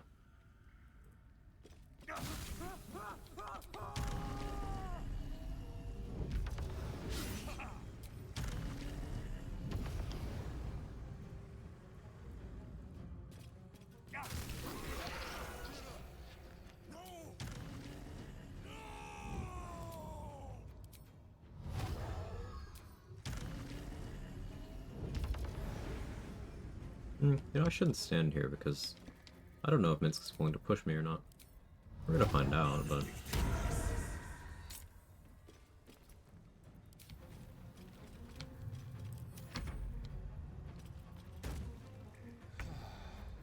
How many turns left on the worm? None? Cool.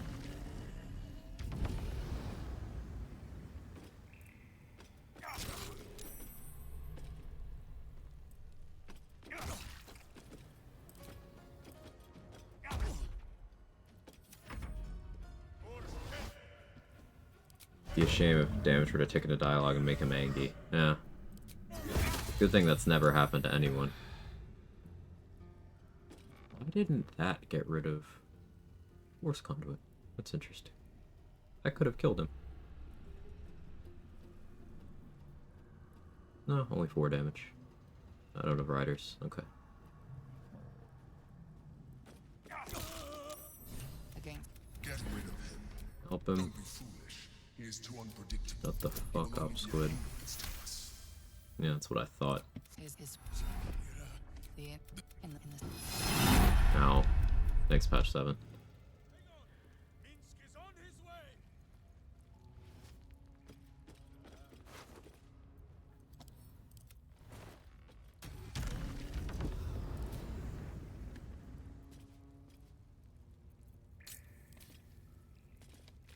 Light on my feet. Let's have a look.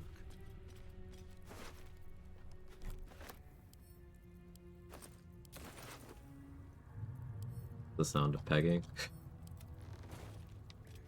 I think the sound of pegging's a little more, squeaky. Splashy.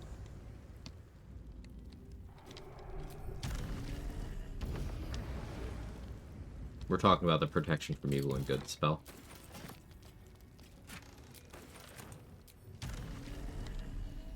Is the fluidity of alignment.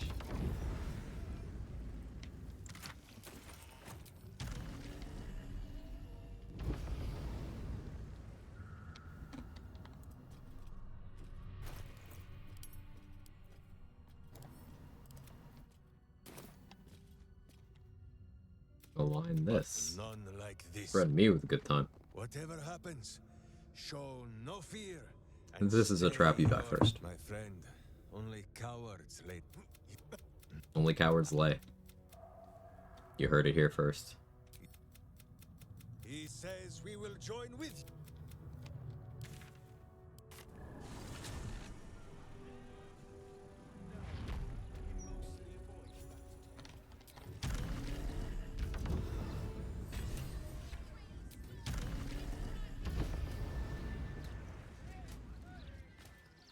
Something caught your eye then? It was you, Fitz. Careful. Most of my wares can take an eye right out. You could take my eye out, Fitz.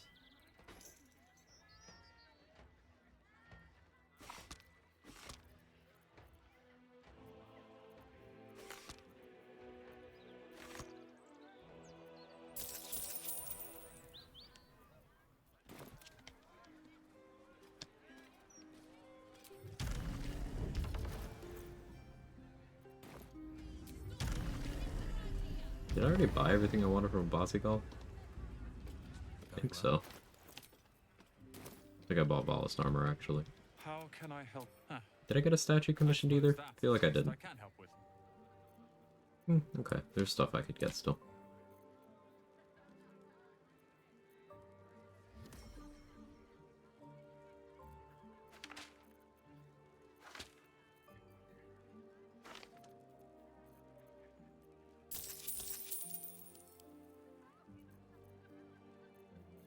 How many eye bites do I have? 7? Alright, that's probably enough.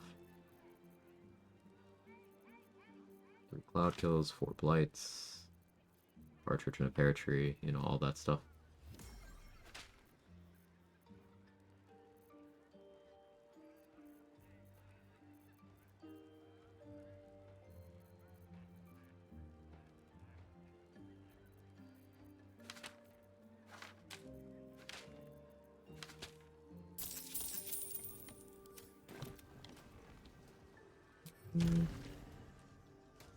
I want some Terrazul. The guild fight is queued up by Universal Res. Both of those vendors.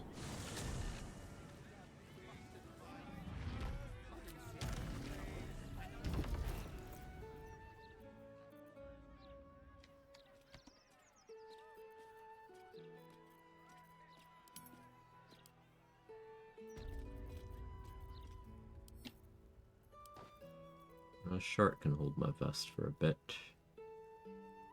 Same with Speedy Light Feet. don't think I need those right now.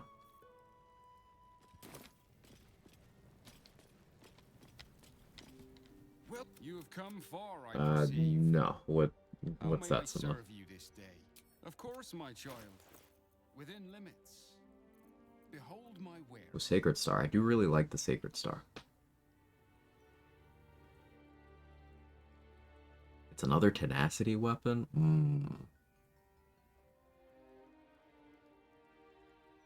You still get the radiating orb on the tenacity hit?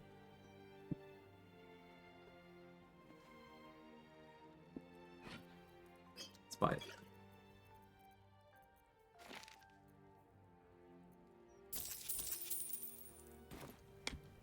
Hey, not encumbered.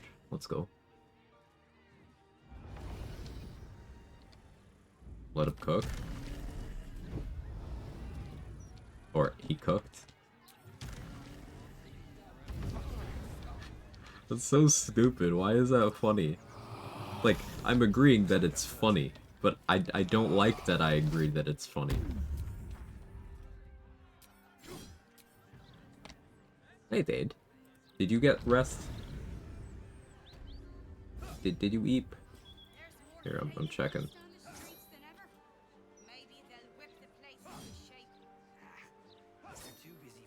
Okay.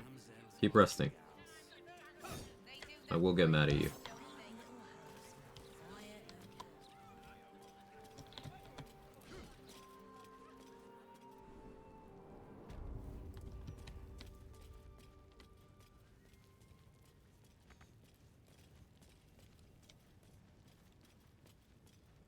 Oh, Newts, you step up and marvel at the spectacular wonders on offer.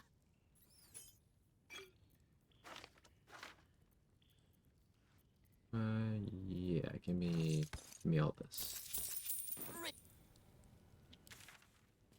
Alright, where was I going?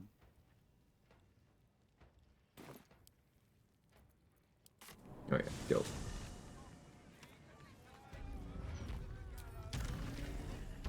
Eating click bar and snuggling my dog. Good.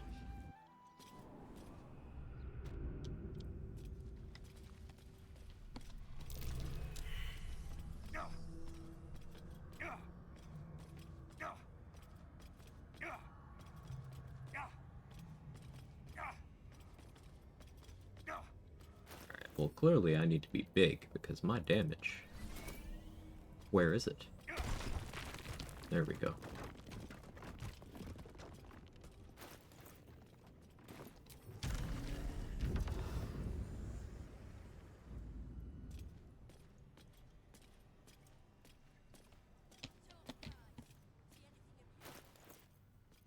Like, doing this as pure class, I could get the Life Drinker invocation, which would be my charisma modifier added as necrotic damage on my attacks. And that'd be pretty cool, but I like the monk stuff. Killing off my decks is fun.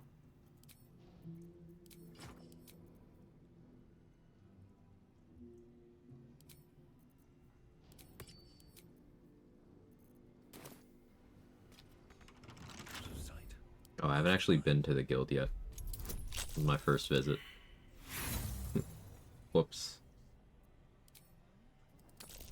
Forgot to be a big raging gym jammer. Hey, it just means you do it on another run. I really enjoyed Gym Jam's gameplay. Breathe deep and move. Hey, sell to me. Before you ask, I ain't got none of that plum prosecco. Now, what can I get you? You only have one?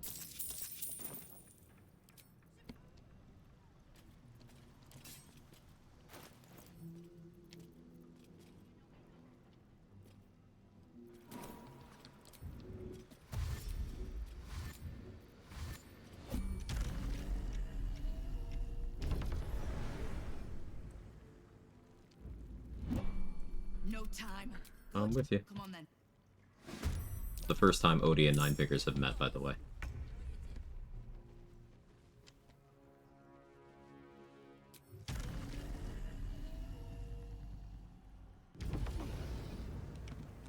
Part of me wants to click a Flame Strike down there.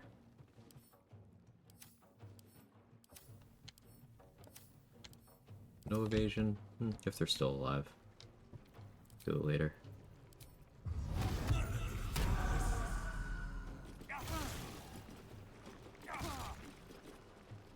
Damage.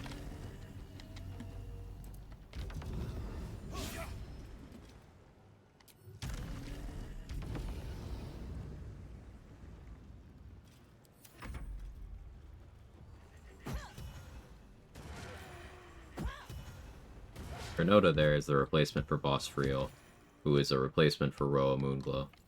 But for some reason, this level 28 with 12 con, or excuse me, this level 11 with 12 con only has 28 HP.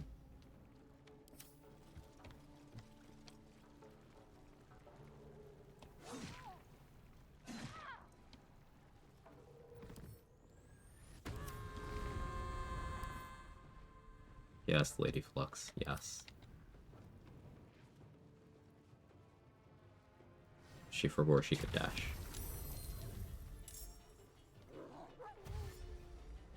I guess, yeah, because Nine Fingers finished off, Carson. I don't want to Flame Strike now. That's okay.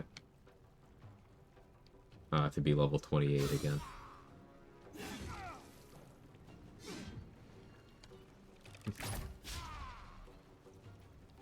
Forgot to get rid of Roa to start that chain of failsafes in my current run. It's one of my faves. Yeah, like, it's... Ooh, good crit. It's very profitable in terms of gold and resources, but it does also just continue to make fights sort of easier. Because Boss Friel is menacing. It doesn't have Roa's vendor inventory that you've potentially built up throughout the run. And then Trinota is substantially easier than both Roa and Friel here, so.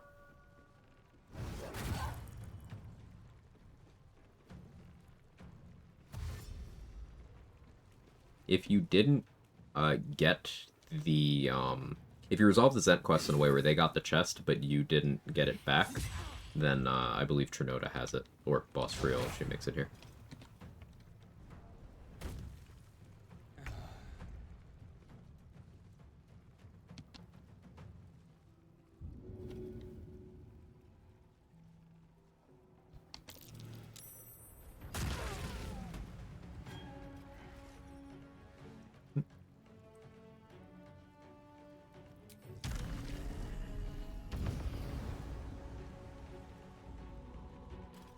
I don't think they're willing to use it in Chaotix, but it is here.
Faye's doing his best. He's a real threat, but with the fight already this one-sided, don't really care. Saying hi before my daily lyric. Hope you're having a great stream. Thanks, V. Ridley. Appreciate you stopping in, and the kind words.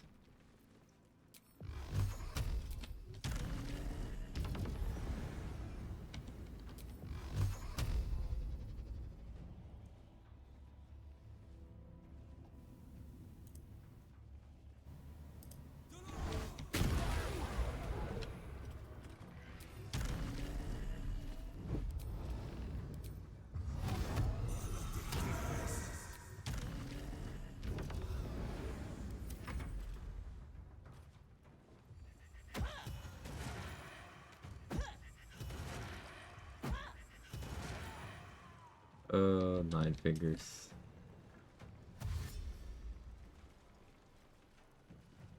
Does her character model even only have 9 fingers? It does. Ah. I never looked.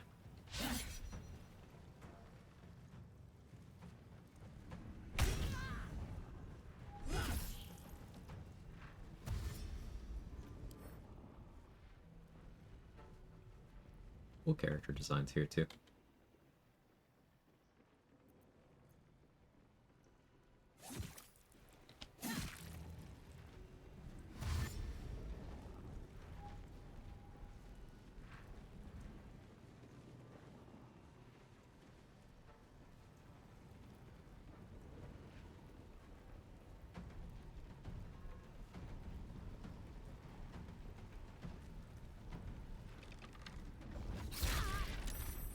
Bro just changed his mind about an attack. Alright.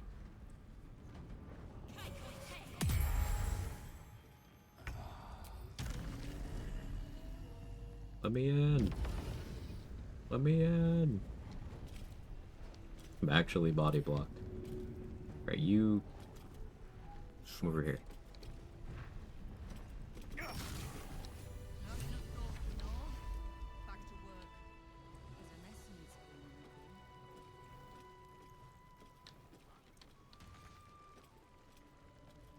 Fine jewelry, lifted fresh from rich fat fingers.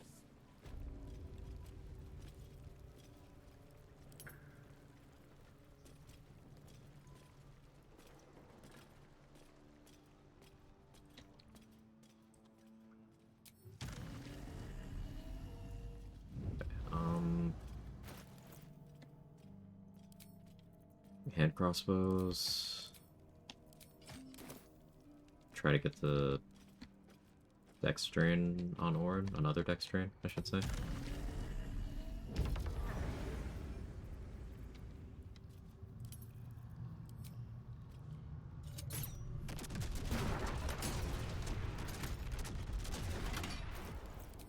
Still wait though.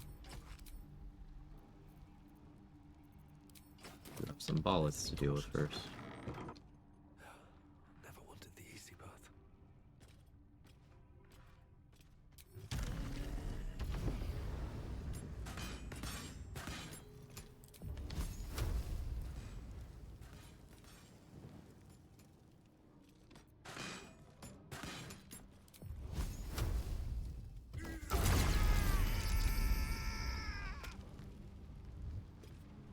I don't need it. That's successful.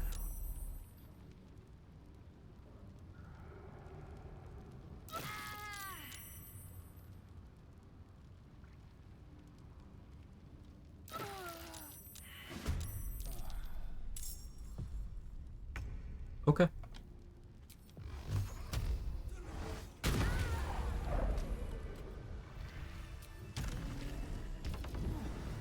What I think happened there is the AI is set up to try to run out of dangerous areas like that, but she was pinned in a corner where she had no safe place. Like, she wasn't in the surface, so she didn't want to run into the surface, but she was in the wall.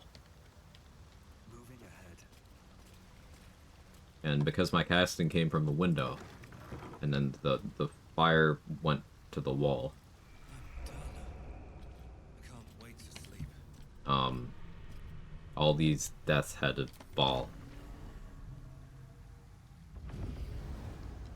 Hey Adria, how are you?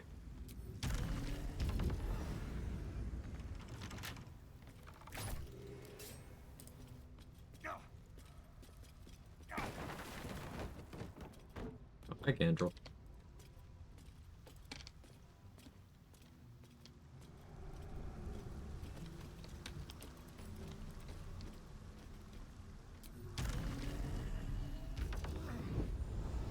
Good, how am I today? I'm alive.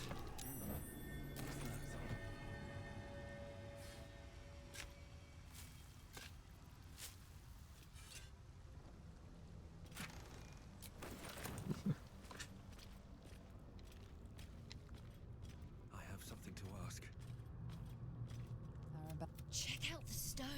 What about the way Arabella turns around there is so fucking funny to me. Just like the full swivel. I have to try not to giggle every time.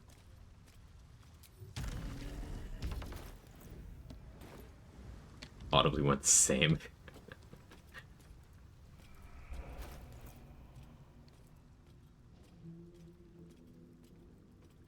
One day I do have to try using Control Undead.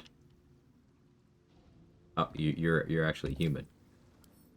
Humanoid human. You're humans. But no Control Undead. Haha. Glad I checked.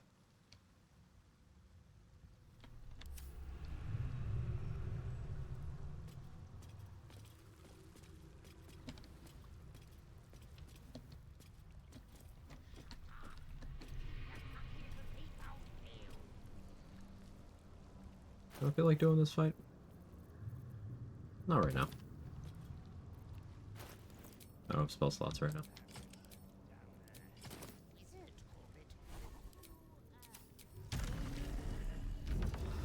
Whatever it's called, it's impressive. Tastes great.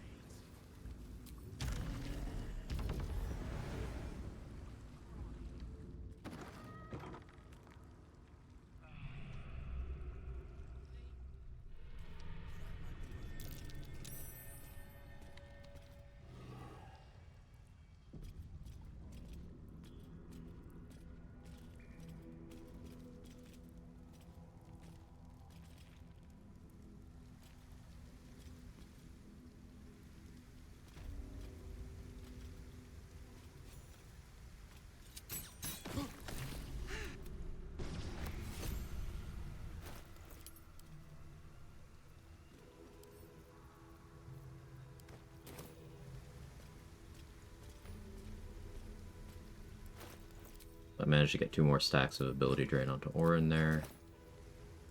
Her stats are looking pretty rough at this point. Bone Spike Gloves, I think I want them.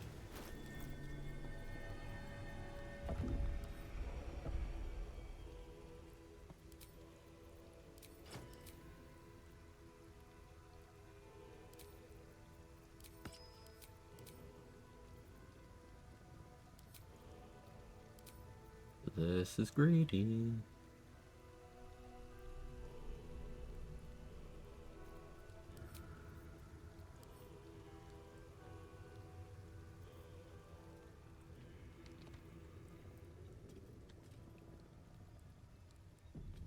What are they gonna do?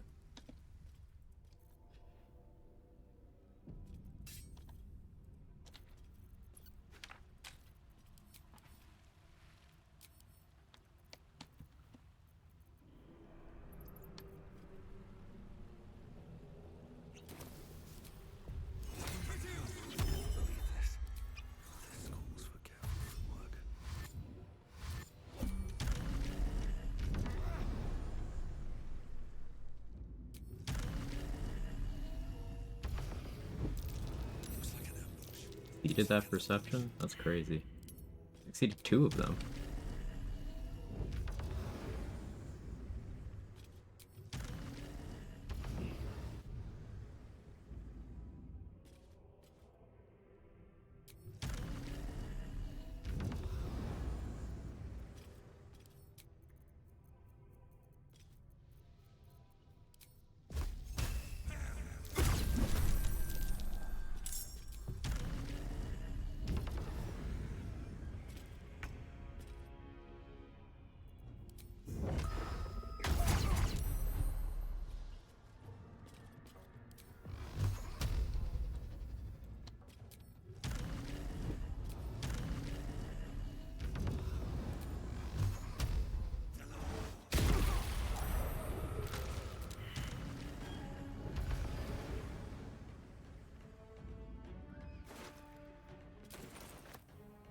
Like gloves.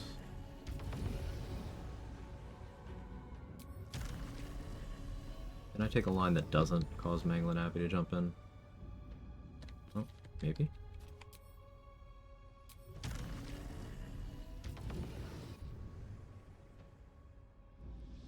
Sick.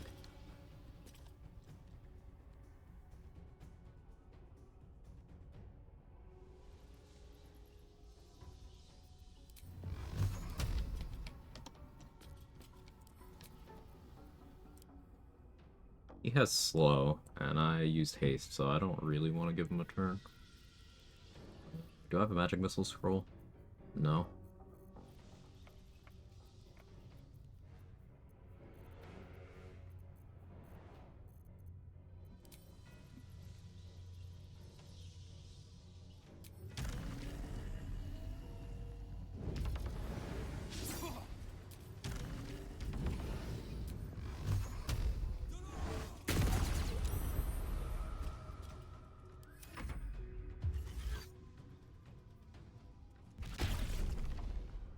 You don't get to do that.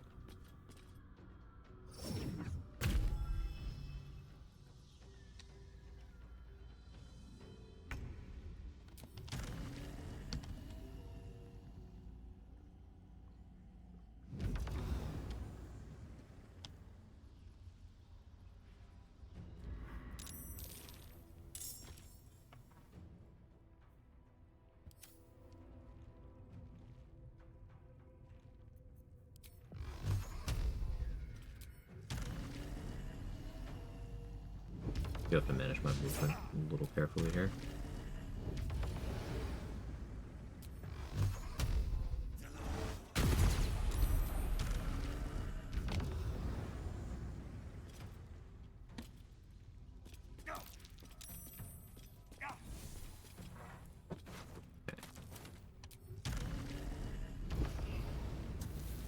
Where's my option to kiss Manglin Abbey?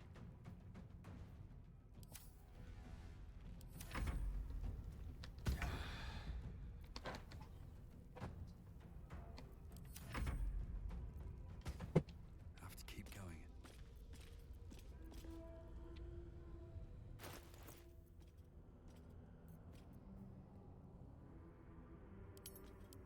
We did that for the Bone Spike gloves. Your attacks ignore resistance to slashing, piercing, bludgeoning damage. Probably won't use them. Really nice to have.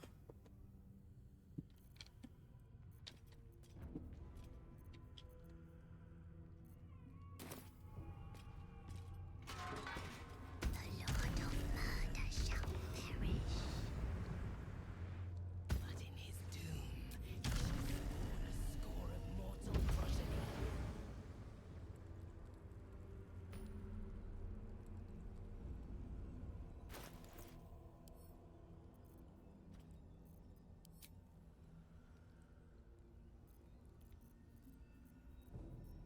How am I handling the whole orange thing?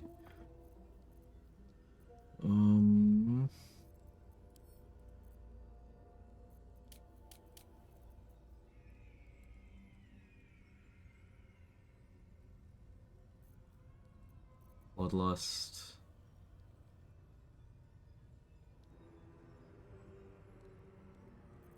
Marco Destructive Wave seems like a good click.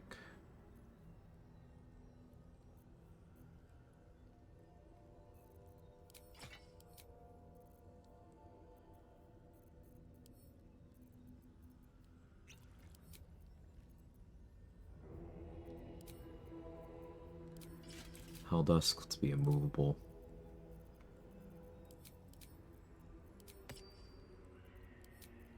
Protection for saving throws.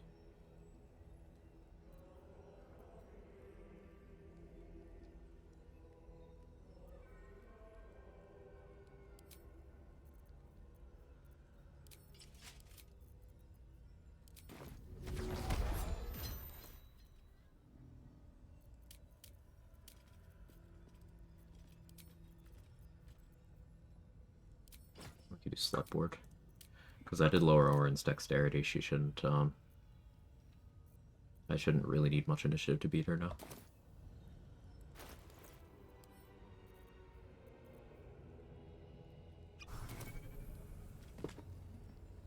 Okay, we're gonna use a short rest potion to get my spell slots back. We're gonna region travel so I can use Marco Heshker again, and then come back and we'll fight Orin. I thought about using Fowler Loop to group everyone up. I actually feel like doing that.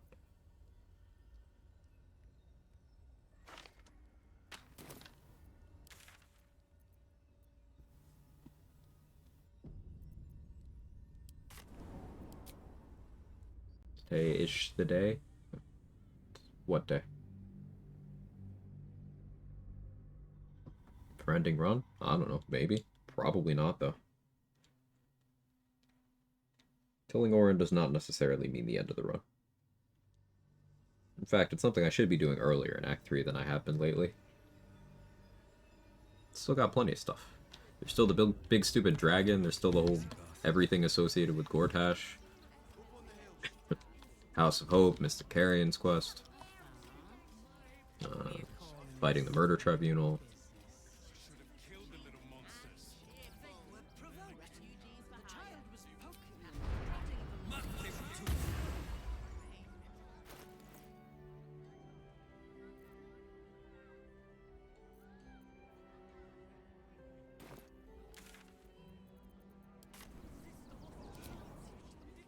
How much Slayer form size scale to what race you are? Gnome Slayer. That would be funny. I suppose you could cast reduce on yourself before transforming. It would only last a little bit, but it would look very funny. I know there's a mod that gives Shovel her own version of Slayer form. And that amuses me. Find a way forward.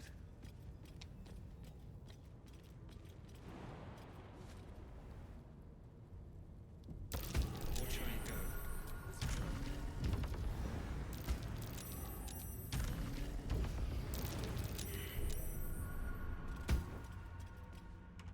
The Baal amulet trembles in will you.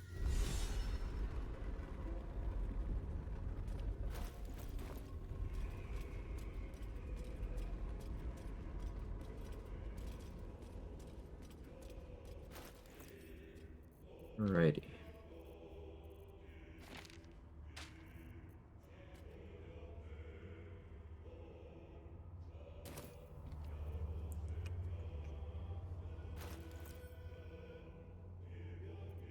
One haste war grenade. One Terrazul. I could certainly be more prepared for this. Eh.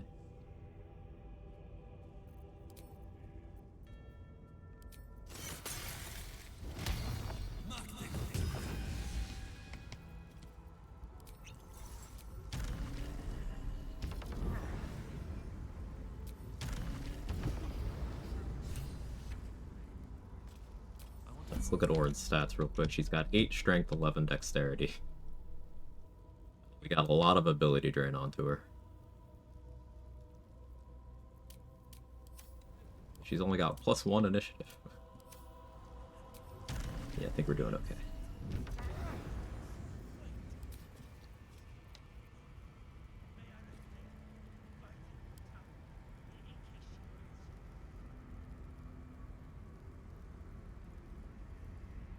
That's my chosen opener here.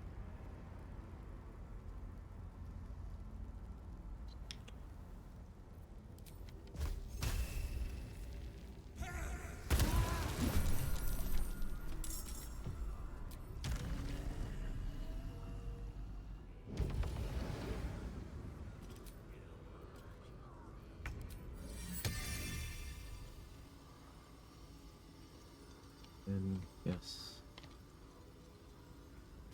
Move a little bit.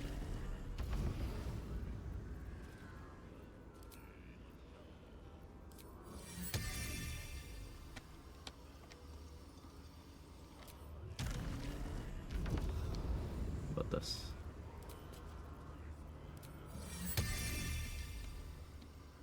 Can't really have my cake and eat it too on this one. Fine. Using up too much movement. Screwing around.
to deal with Ball's Edict on this upcoming turn just a little bit.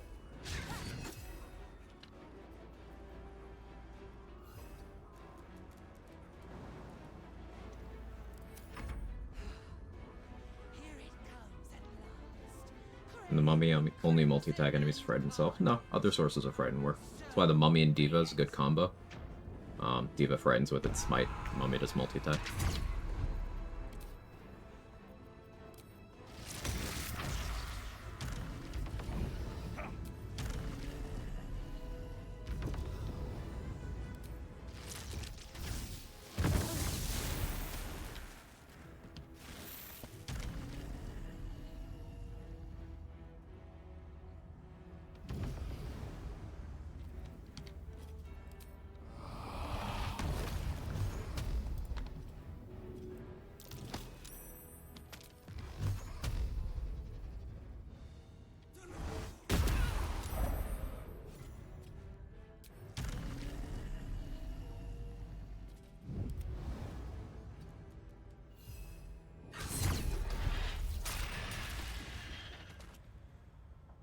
And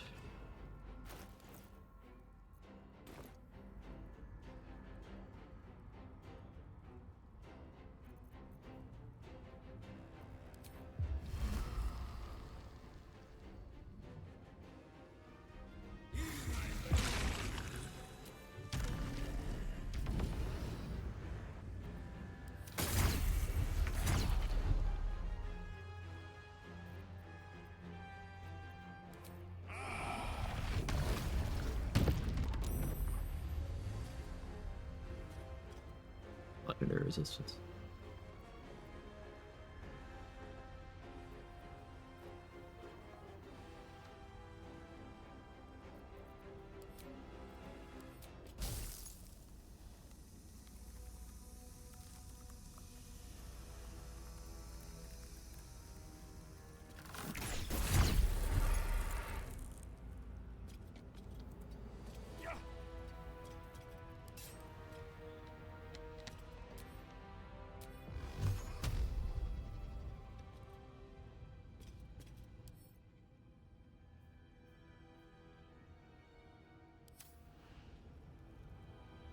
Thing is, Marco could cause me to knock her prone, and I don't want that to happen. It is currently my packed weapon, though. I could unequip that entirely and just punch. Yeah. Pretty solid idea, actually.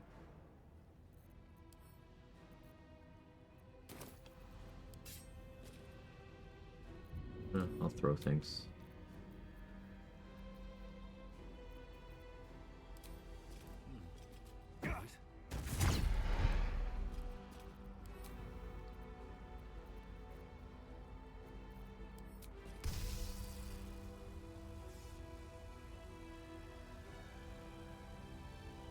I'm trying to aim this in a way where I don't even get close to hitting Halson.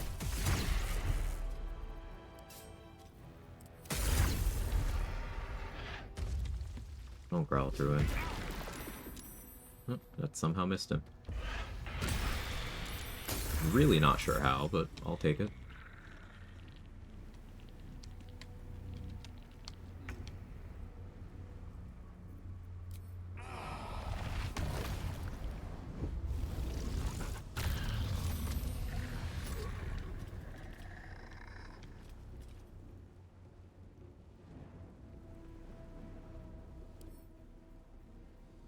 So it's 4 unstoppable.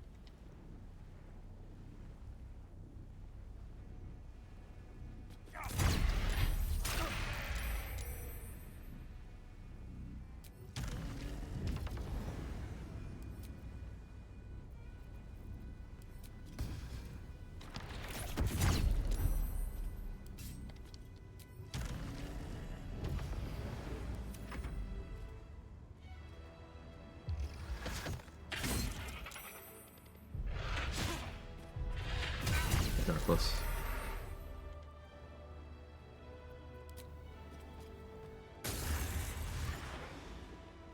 I've never actually seen Orin use Deathbringer's Legacy in this patch. No, I have seen it once. She's just very unwilling to do it for some reason. I'm not sure why. Or use Deathbringer Assault, rather. Deathbringer's Legacy, the condition, but Deathbringer Assault, this.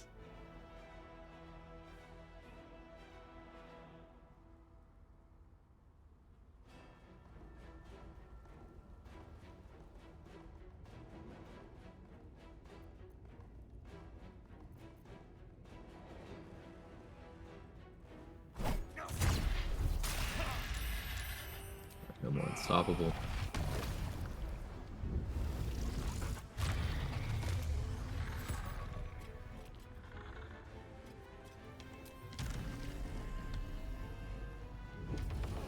Hey, Nico.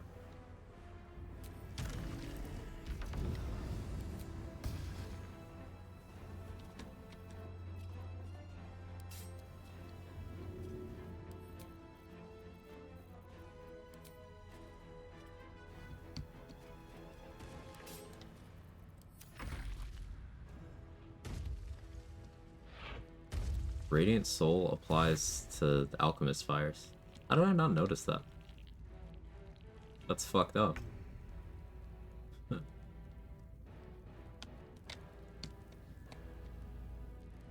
That's the real use for Celestial Warlock.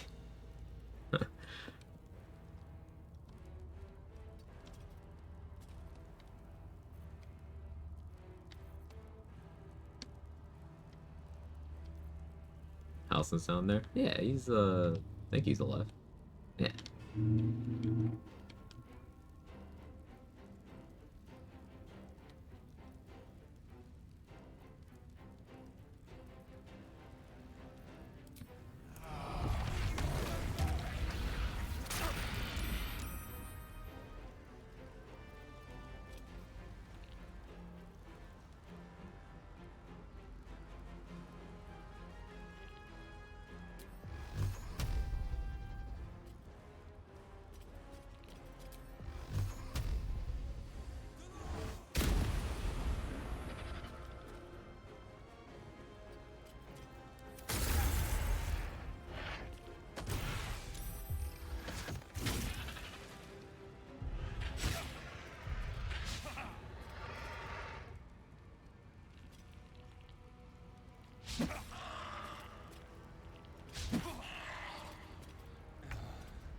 Could knock Orin off the edge, but I don't want to do that.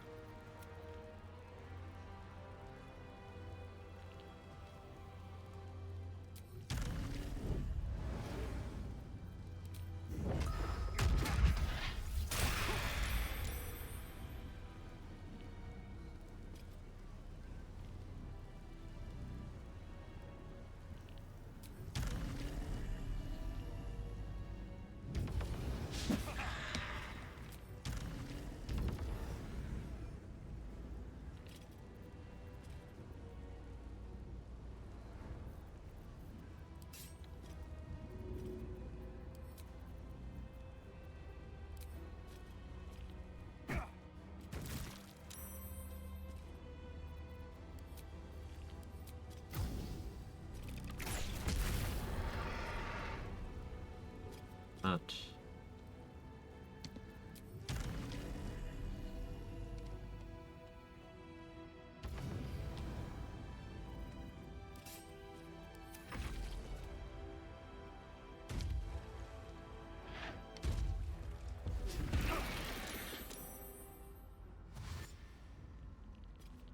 Good.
I don't want the skeletons to go down yet.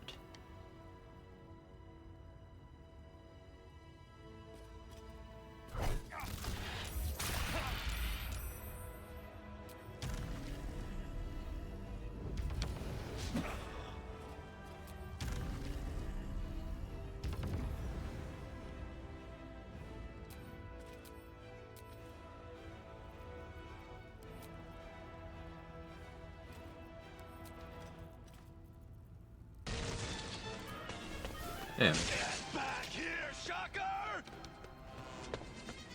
Shocker! You can't escape me! I'll chase you to the ends of the earth!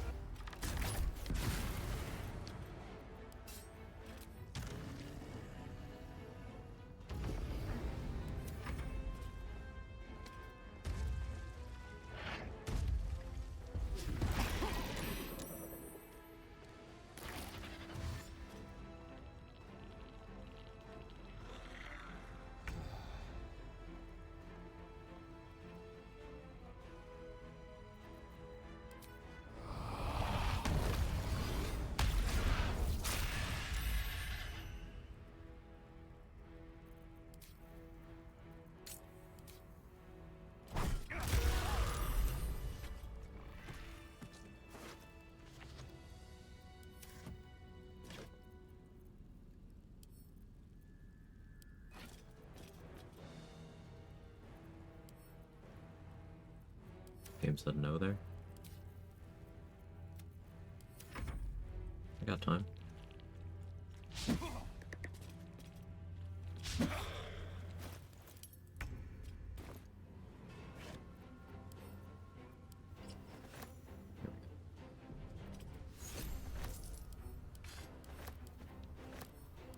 Let's talk about this real quick. Mutilated Carapace, this item, Orin's clothing, you may have recently seen people wondering what the value of this is. This item is one of the most desirable armor pieces in the entire game. 'Cause one, it's not armor, it's clothing. But two, like, let's read the first effect it has. The first thing, not the second one that Redditors hyperfixate on. Let's read the first thing. You gain a +1 to attack and damage rolls while shapeshifting or disguised. What does this mean? Anything that's damaged that originates from your character that is credited to you,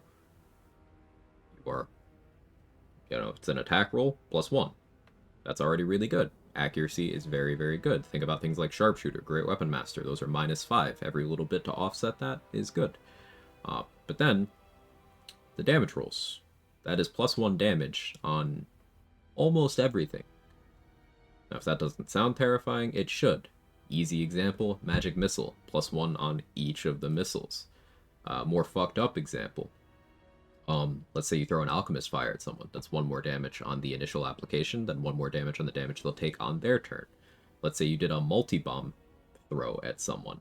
A Lighting Charge as Callous Glow into a fire surface, through a cloud of daggers, from height, the whole shebang, and you're causing a bomb to explode 11 times, let's say. Well, each of those 11 explosions would then get that extra 1 damage on it. This is extremely powerful offensively. And remember, you can stack it with other things that behave in similar ways, such as Rhapsody, which is +3, in exactly the same way to exactly the same things. Rhapsody is pretty known to be good.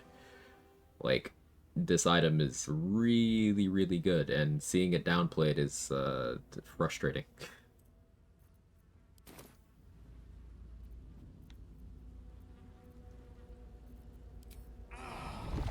Plus, it's fashionable. That it is.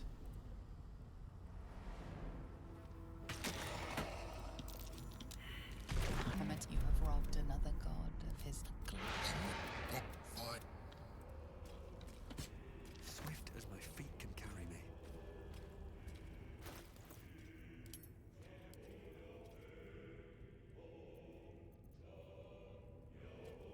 The way I did this, I got both Orin's copy of Bloodthirst and the one intended for players.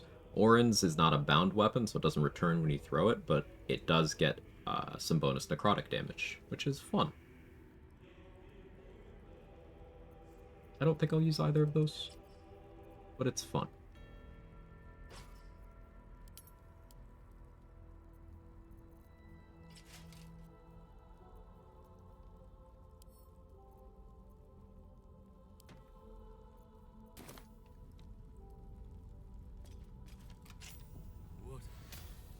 What is this? Oh, you came for me. Every Yeah. Not the skeletal friend. Yes, I'm still holding that against him.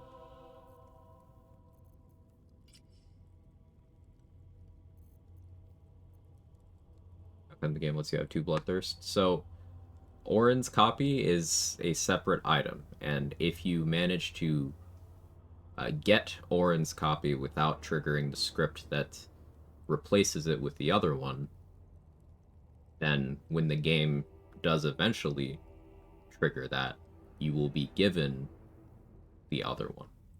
So you have both. If I were to equip both of these, and we could even read the descriptions. Netherstone Pommeled Bloodthirst and Bloodthirst. Netherstone Pommeled one still has the Netherstone visibly in it. Whereas that one doesn't.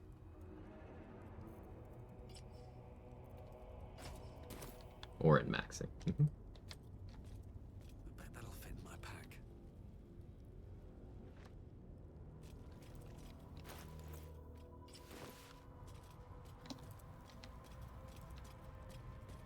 Witherstream, he's the real gamer here. That's a good question.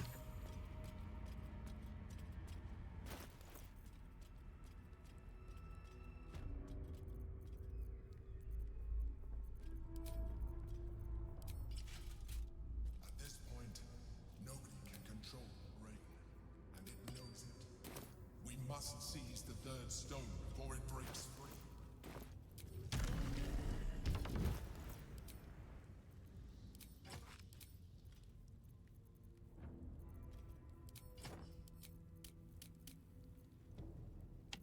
Something like that seems fun. Let's be done.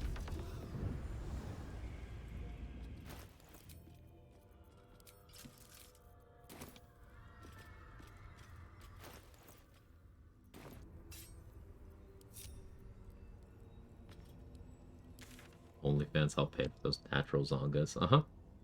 He got some vitamins and supplements to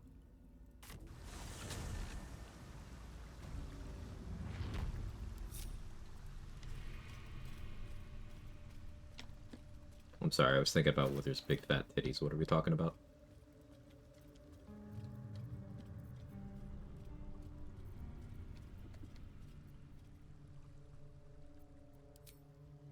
Remember? Okay. Yeah, me either.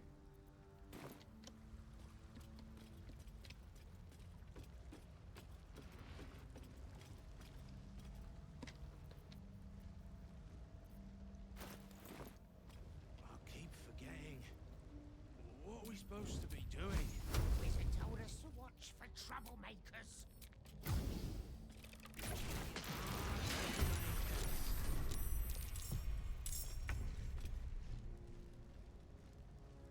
Good. Oh yeah. Yeah, I did. So, 30 damage from the fire instance of an arrow of fire. I was gonna maliciously compare to a fireball. Don't have any.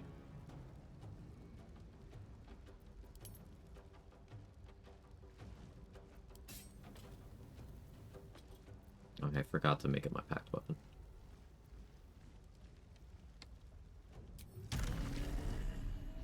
Let's just reset the combat. It was a prank. It was a prank until my packed weapon is... Then it's not a prank anymore. Hi, Gandrel.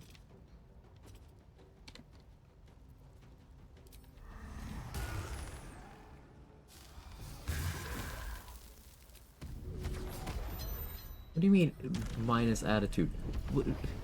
For what, Gandrel? I should kill you. Don't waste a step.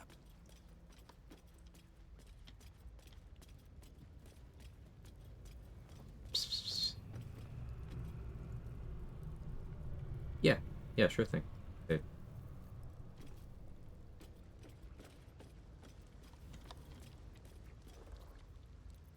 It's been a long day. Need to rest.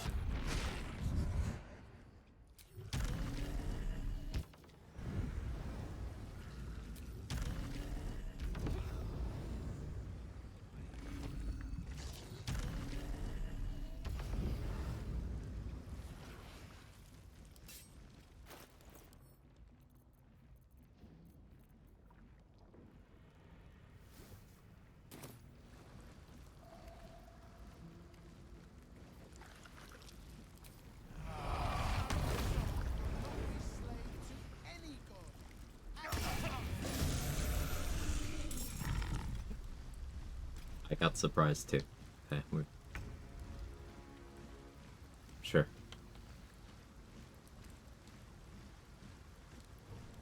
Okay.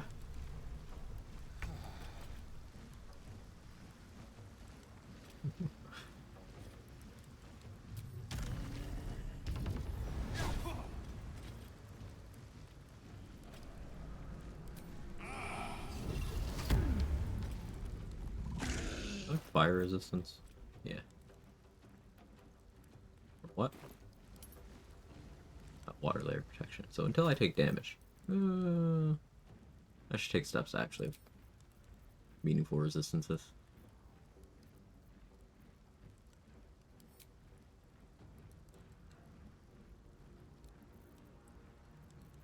What are my options for that, now that I think about it?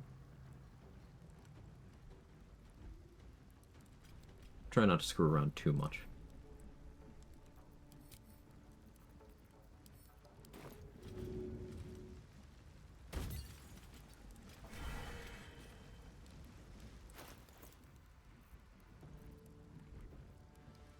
Shield of Scorch and Reprisal is not on me right now. Don't have any water.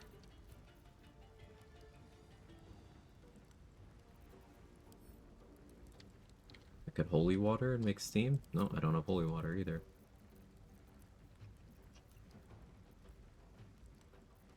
I don't need to be worried. Maybe.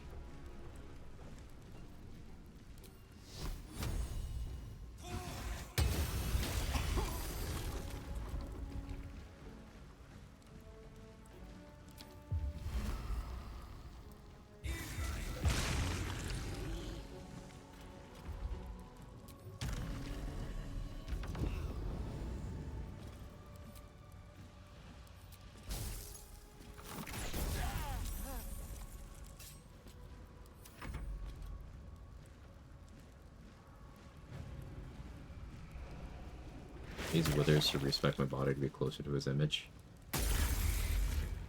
You can try. I got distracted for a moment by the idea of using withers. Wood. Alright, stomach, calm down.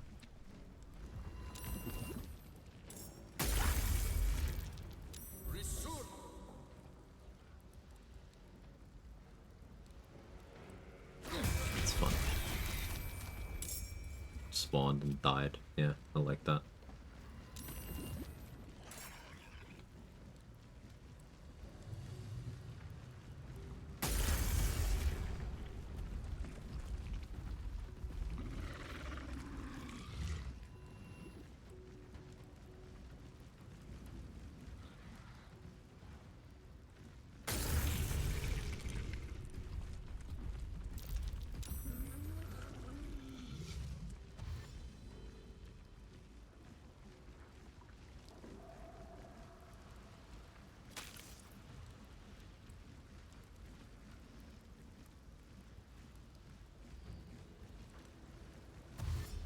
Nice little group here. Don't have a spell slot to do another Flame Strike, I don't think.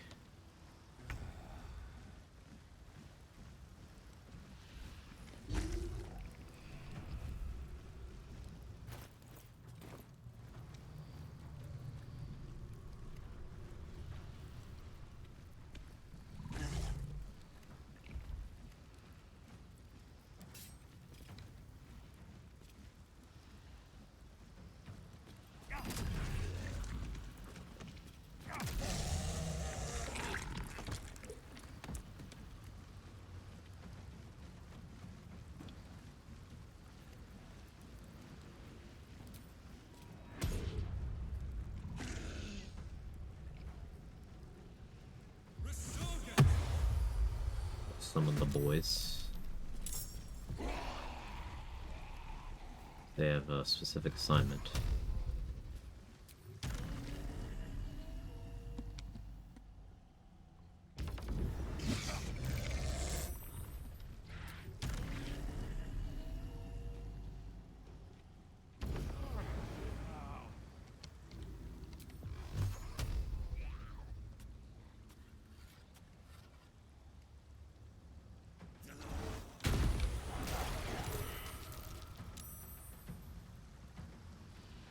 The assignment was to die. They didn't seem interested.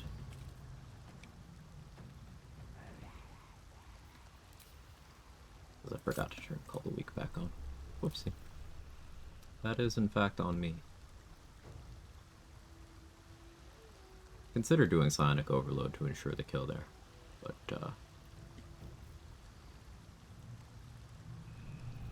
that's okay.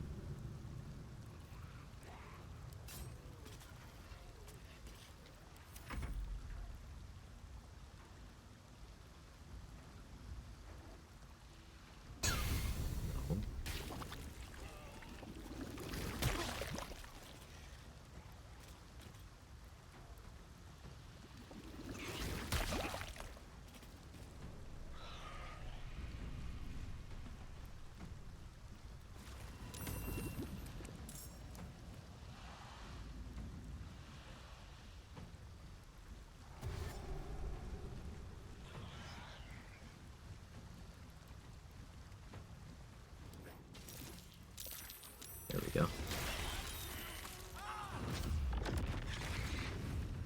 What was that fireball for? Okay. Sure, man.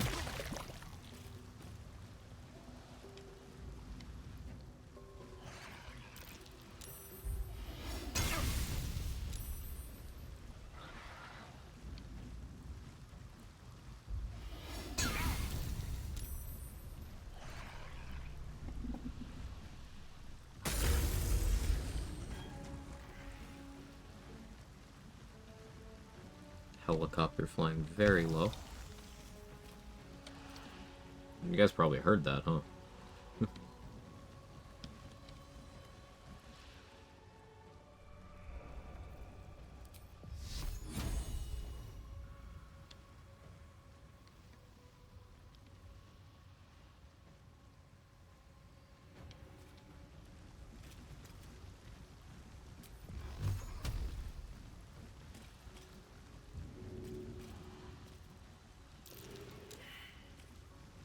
Athletics failed. Yeah, of course it fucking did.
Good job.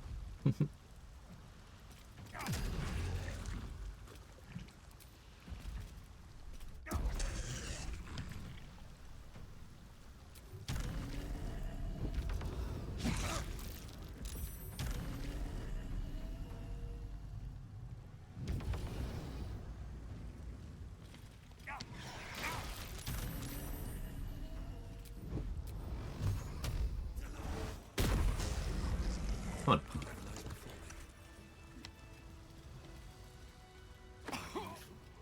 I knocked the guy into the chasm. I didn't really care about his cloak anyway.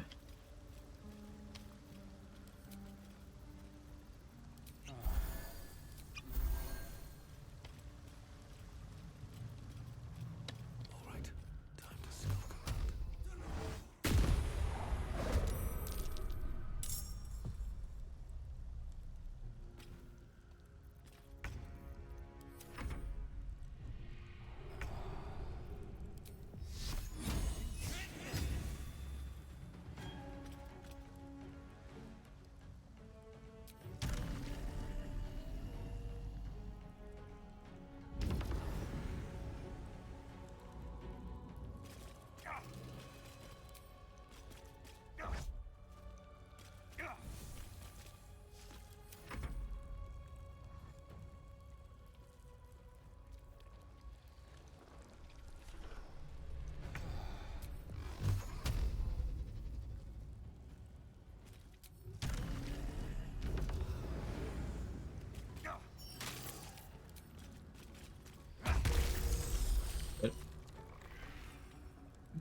Min roll on Crater's wounds is unfortunate, but still cool to see a crit.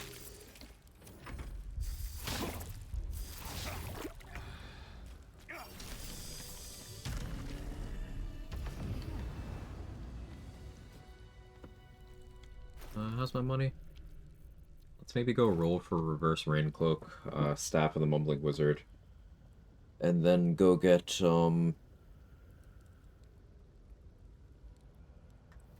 Nyrolna and Band of the Mystic Scoundrel.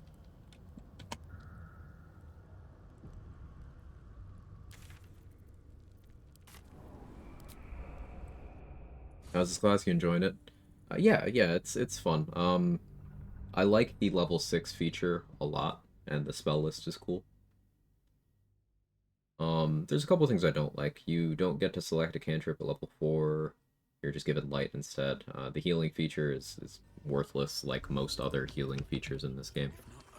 And the level 10 subclass feature doesn't seem to work at all. But the level 6 feature is really fun, like I said, and I like Guiding Bolt, Sacred Flame, Flame Strike. You can get Flame Strike on Fiend Lock, but the level 6 feature of Celestial combined with Flame Strike is really, really cool to build around. While the one level of Monk is partially for bonus action economy, but also because you can use this feature, Martial Arts Dexterous Attacks, to force your weapon to scale off of Dexterity rather than whatever other stat. So I'm using Pact of the Blade. What class you're talking about? I'm talking about the Celestial Warlock. It's a mod. You can use Dexterous Attacks from Monk to force your Pact of the Blade weapon to go off of your Dexterity.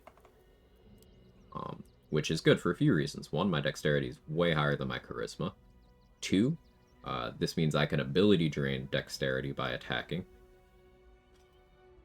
And 3, this means that I could use Pact of the Blade to become proficient with weapons that I normally wouldn't be, allowing me to use them as monk weapons, such as flails.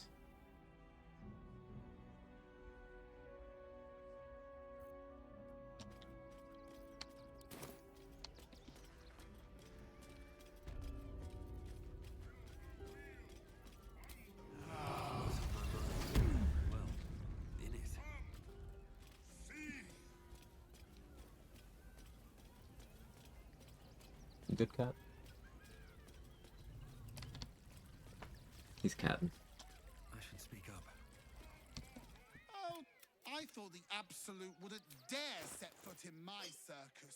To use such a woeful dribble. Well, I need him back, and I'll.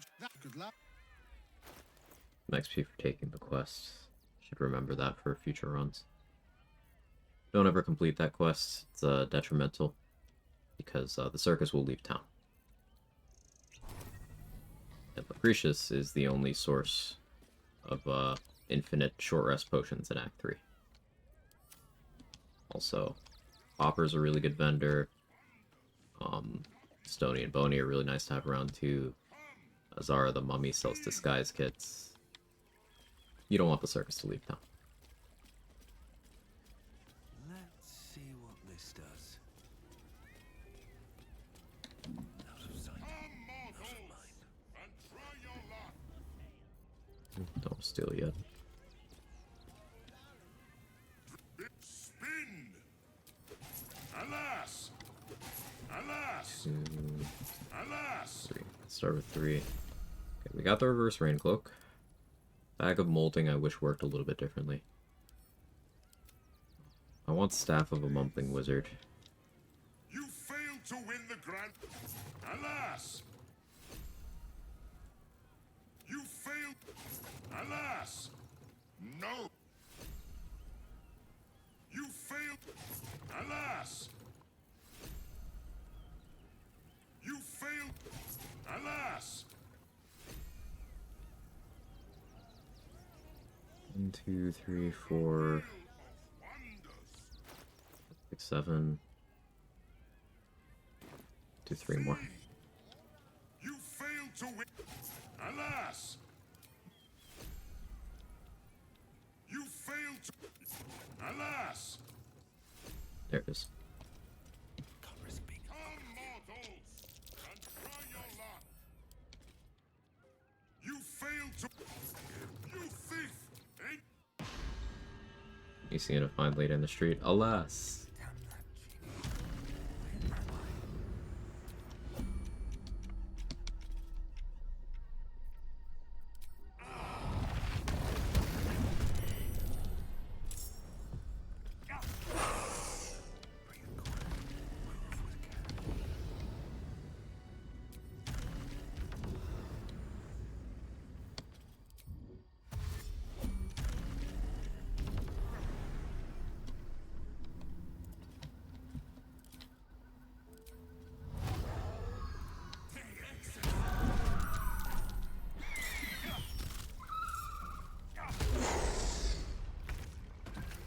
Damage.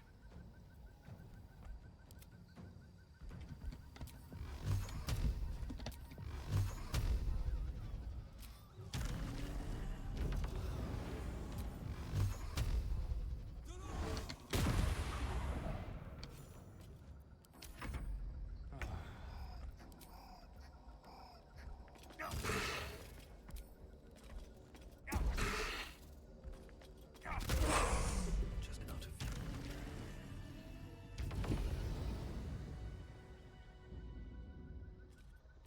I just want to. Like it.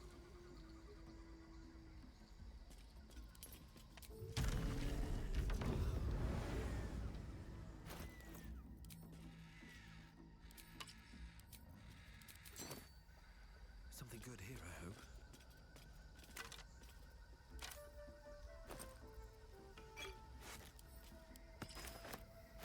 Alright, now that we have abandoned the Mystic Scoundrel, I can do bonus action hold person stuff. So like I can hit someone, hold person, hit him again, guaranteed crit. I'm a half-orc, so I get an extra die on my bludgeoning damage. I have Craterous Wounds from Crater Flesh Gloves, so that's 2d6 force damage, except Savage Attacks from half-orc also applies to that. I have Vicious Shortbow, so a Dollar Maris will apply to the bludgeoning and also to the force damage. And because the Diva Mace has 4d8 radiant damage, and damage die are doubled up when you crit, I'll do 8d8 radiant damage. Making the mace as good as people think it is. Just this thing, accuracy's terrible. It thrives on forced crits. Hey, Trade, thank you for the raid. That time of the day already? Shit. How was your stream? Welcome in, Raiders. Those of you already here, seriously, drop everything. Follow Trade. Longtime friend of the channel. One of the BG3 scientists who's done, like, the most for our overall understanding of the game. And all-around chill guy. Chill vibes over there, too. How was stream, Trade?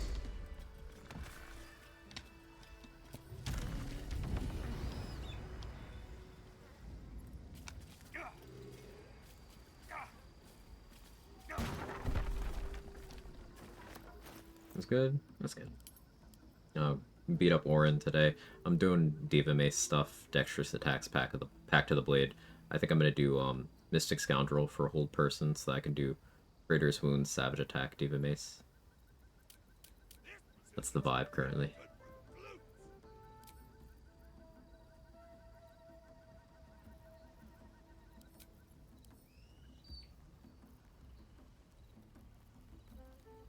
Also gonna get big.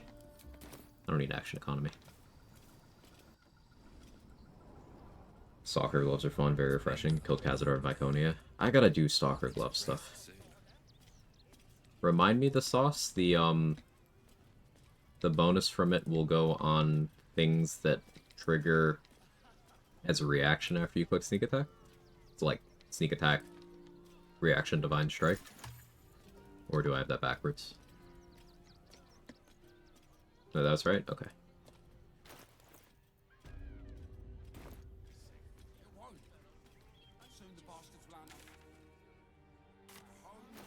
Another thing I can do with Pact of the Blade here is I could get proficiency with Nyrulna. Wouldn't be able to throw it while it's bound to me that way. It's a bit of a downside. Still interesting. Sneak Attack and then into Divine Smite, Withering Cut, etc. That's cool. What's the rush, Sob? Can't we stay here for a bit?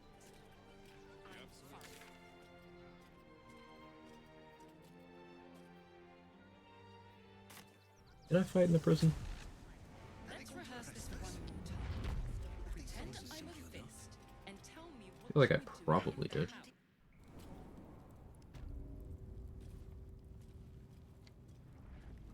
Oh, yeah, yeah. I remember I did Big Flame Strike. Yeah.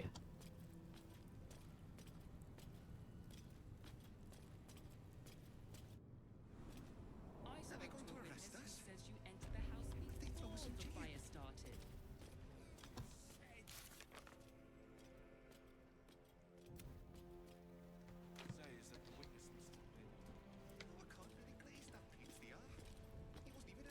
I should not bring the Netherstone to Gort yet. I haven't rested for the Will event. I think of a fight I can pick. Still concentrating on X. Nothing I want to do with that right now, though. Should be some fights in the sewers. Decided to just not heal in the House of Scrubs since that counter's such a joke these days. Tanked everything with Uncanny Dodge and DR. Based.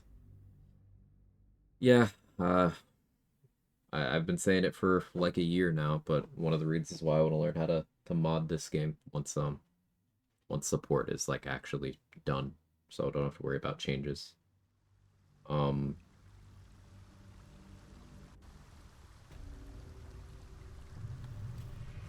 want to unnerf the House of Grief myself.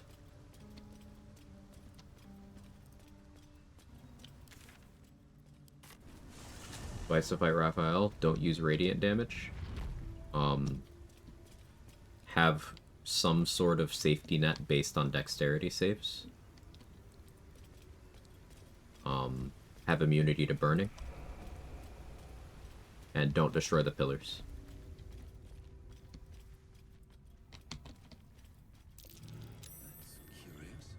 Destroying the pillars just buffs the boss. It takes him from having an amount of damage that you need to sometimes respect to a point where he has enough damage to kill you before your turn pops up again. Change the House of Grief when? In literally every single numbered patch. They have nerfed the House of Grief. Patch 1, 2, 3, 4, 5, 6, 7. Well, they all nerfed the House of Grief.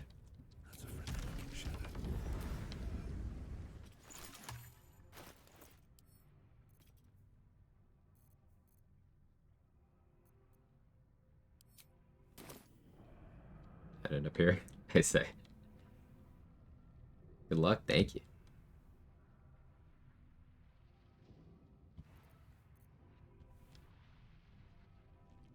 How do I want to handle this?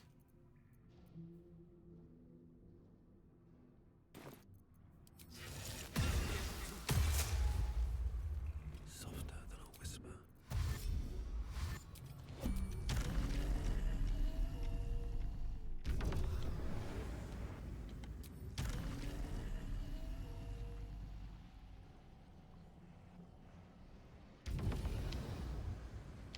Spotted me? No. Well, that's unfortunate.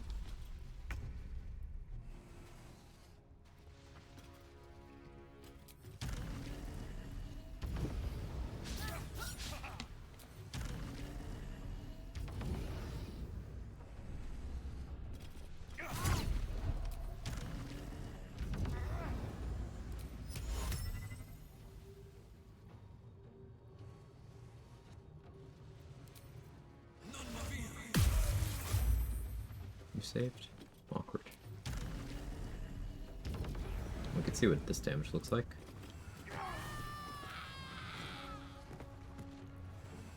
Not bad.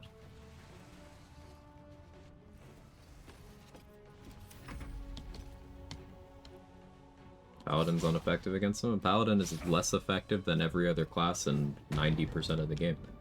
But like, let's think this through. Why would a Paladin be ineffective against him? Alfredo GG. Talk me through this.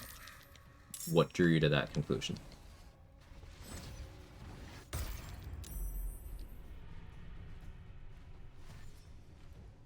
Is murder of crows happening? Yeah. Murder of murderous crows.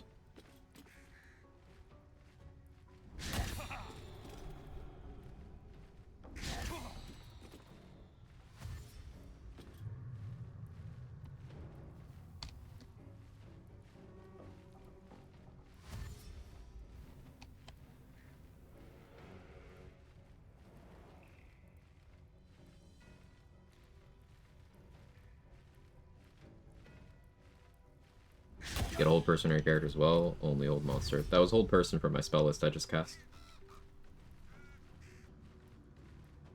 Orin would be delighted if not confused. Orin's not in a position to feel much of anything right now. I'm sorry to say.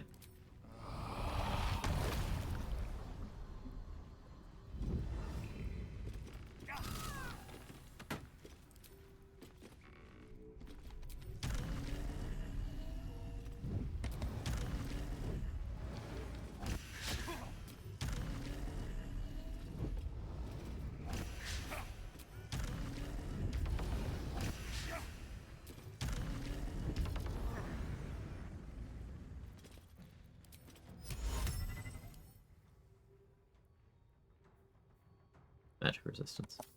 That's why.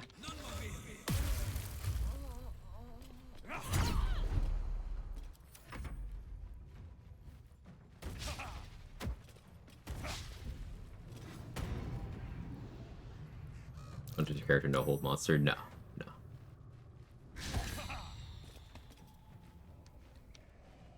I figured it's not worth taking a hold monster as a warlock because you can never upcast it to 6 for extra target, and you may as well just cast it from a scroll. Old person you can at least upcast. Weakest ballast stats right there. In the running, honestly. Pellerson Blade for answer, I like it. Use it against Cazador, nice. Well, since I'm not getting an answer to my question that I asked earlier, about, so why do you think a Paladin's ineffective against him, I will go through it. The reason why I asked that question is because I know here on my channel, and over in Trade's channel, and in Soblack's channel, and many others, we go over the pitfalls of Paladin and why it isn't as good as it's perceived to be. Now, it's easy to just say that and not explain why, and not go into specific instances, but the Raphael fight is an example of where Paladin is at its most dog shit. So Raphael has 666 HP. If you are a pure class Paladin, even if you went up to him and you blew your load on all of your spell slots on smites, he has enough HP that they might just not kill him. Every single one of your spell slots into smites, and he can just live. You don't even have to roll particularly bad. But this is also not accounting for the fact that Raphael and everything else in the House of Hope, except for Harlep, they have specific features punishing you for using radiant damage. Everyone except Raphael and Harlep, because Harlep gets nothing, but has a feature called Fleeting Protection, meaning you hit something with radiant damage, the first time this happens, you will take double that back as fire damage. Now you can mitigate that because it's only fire damage. You can lessen the impact of that, and it only happened the first time you hit someone. But it's still not something you want to be doing. And Divine Smite, guess what? Radiant damage. Inquisitor's Might, that's also radiant damage. If you are a level 11 pure class paladin, you have a feature passively called Improved Divine Smite that you can't turn off. And this is bonus radiant damage on your melee attacks. So you will be triggering that every time you hit anyone, except for, again, Raphael and Harlep, with a melee attack in the House of Hope. I believe Hellspheres also don't have it, so those two. But here's the thing. Raphael's countermeasure to radiant damage is even worse, where he can just turn around and stun you, and then he can follow up with an attack that does a bunch of necrotic damage and gives you some fight length debuffs unless you take certain actions against the pillars after he's done this to you. Assuming you survive, which is unlikely if you go up to him, whack him, get stunned, hit by him, hit by everyone else. So, Divine Smite, mostly off the table. Melee attacking Raphael at all, as a level 11 or higher paladin, mostly off the table. You could do it if he's stunned or paralyzed. There's windows where you could manage it. Does Paladin have range support? No, it doesn't. Does Paladin have throw support? Beyond dueling fighting style, which I don't see a lot of people playing Paladin taking, because Grey Weapon fighting is smite consistency, defense is defensive features, which Paladin doesn't actually have any good defensive features. No, Aura of Protection is not actually good. We'll get around to that. So, no. Outside of dueling, no, it doesn't have throwing support either. Do you have crowd control spells? Yeah, you might have Hold Person. You could do something with that. Cool. How good's your spell save DC, though? And then you have to manage all of the Cambions in the room. You have to manage things like Raphael's spells being large amounts of fire damage on dexterity saving throws. Does Paladin have dex saving throw proficiency? No, it does not. Does Paladin have evasion? No, it does not. Does Paladin have meaningful bonus to saving throws? Aura of Protection is presented as good, but it is just your Charisma modifier, also in a very small AoE. How high is your Charisma modifier in a Paladin? Let's say you went all in on it and made the bad choice of taking ability score increase as a feat. Yes, the bad choice. Your Charisma might be at 22. I'll be super generous. Let's say it's at 22. So you have a +6. That by itself means fuck all. Let's say you have Ring of Protection. Let's say you have the +6 to your saving throws from Aura of Protection. Let's say you have the Bless statue. Let's assume a max roll on that. That is +5, +6, +11. Raphael can still pretty consistently hit you for full damage on his spells.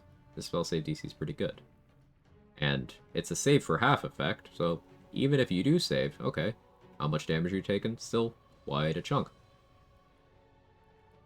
So you don't want to sit there and take those unless you take the Shield Master feat, which allows you to have evasion at home. But it's evasion at home that only functions on a successful save. So in that instance, Aura of Protection can have some value. But going back to the Charisma thing, are you going to have 22 Charisma on a competent Paladin build? No, you're not, because Charisma does not meaningfully scale your damage. And if you're doing anything on a Paladin, You don't want fights to drag on to the point where these other weaknesses start rearing their heads. You don't want fights dragging on to the point where you don't have resources anymore. You are most likely going to be boosting your strength, because you are a martial character at the end of the day, and you're most likely scaling your attacks off strength. If you didn't boost strength, you probably boosted dexterity to get around the fact that Paladin does not have any initiative bonuses. Paladin does not have any innate range support, again, outside of dueling fighting style. Paladin doesn't have any notable armor class stuff. You can take defense, but again, are you going to? So, you're in a position where you don't have great answers to fucking anything in that fight. Not within your toolkit. You have class agnostic answers, such as you can use Viconia's Shield for advantage against hostile spells and spell attack rolls and a little bit of extra armor class. You could use Anointed in Splendor and Ring of Protection and a Blessed statue to get your saving throws up. But ultimately, you're going to end up doing the same strats that everyone else does, except worse, because you functionally don't have the very limited things that your class is there to do. And that's Divine Smite things. Because you don't have it there. Again, unless Raphael is already crowd-controlled and unable to respond. And that's just him. It's ignoring everyone else. You can do things like put a Callous Glow Ring on and then do a big AoE or magic missiles at everyone in the room individually, so you're only taking a little bit of damage from Fleeting Protection, so you get rid of it, so then you can start smiting. But then other problems rear their heads. For example, and yes, I'm still on this subject, we can go for a while on this one. If you're an Oathbreaker, at level 7, the aura you get, yeah, same brain cell trade. The aura you get, Aura of Hate, adds your charisma modifier to the damage of weapon attacks for fiends and undead. It does not check to see if those fiends and undead are on your side. So, if you're standing next to your gear, if you're standing next to any of the Cambions that have their weapons, they are all going to get your charisma modifier as bonus damage against you. You can't turn it off. So, you're not using the bonus damage because if you hit them with your weapon, the radiant damage is going to nuke you. You're not going to use it against Raphael because he's going to turn around and stun you. They're going to just do more to you. Paladin is dog shit, and victories are in spite of the class rather than because of it. The House of Hope is one of the best examples of that.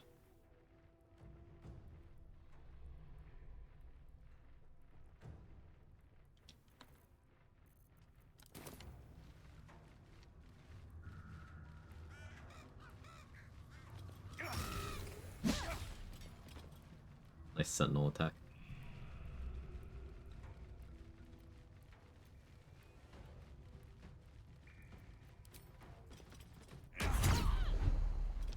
Nice crit.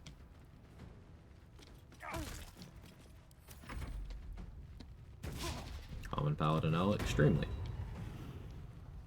So just drank a strength pot and threw a guy over the railing.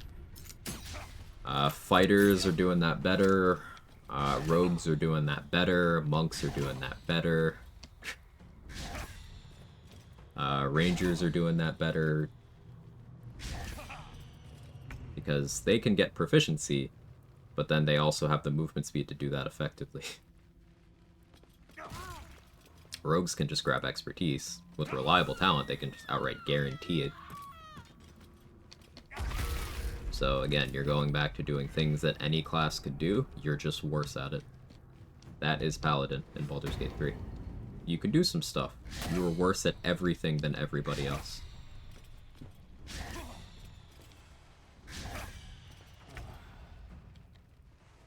Game's very beatable? Yes, that's the thing.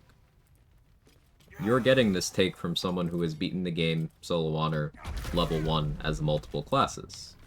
Who's beaten the game no hit with additional restrictions solo honor. Not saying it's not doable. It's very doable. But compared to any other class, it's bad. That's it.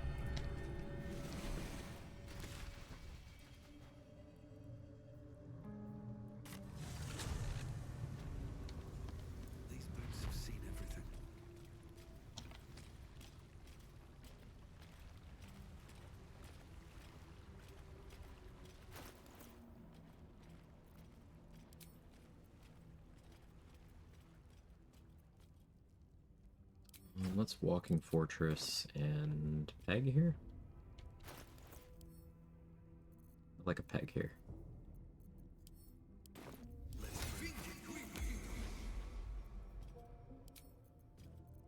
Doesn't look like a Mystic Scoundrel kind of fight. Shadow Cloak Ring makes some sense.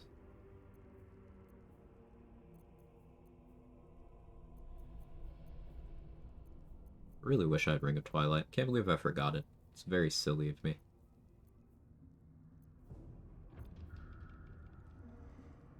Yeah,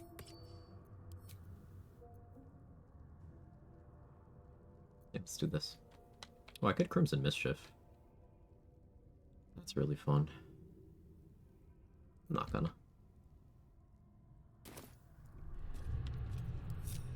We'll bring the mummy with me here.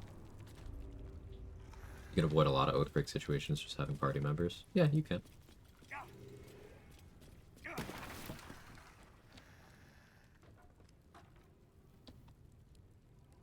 can also respec. You can't.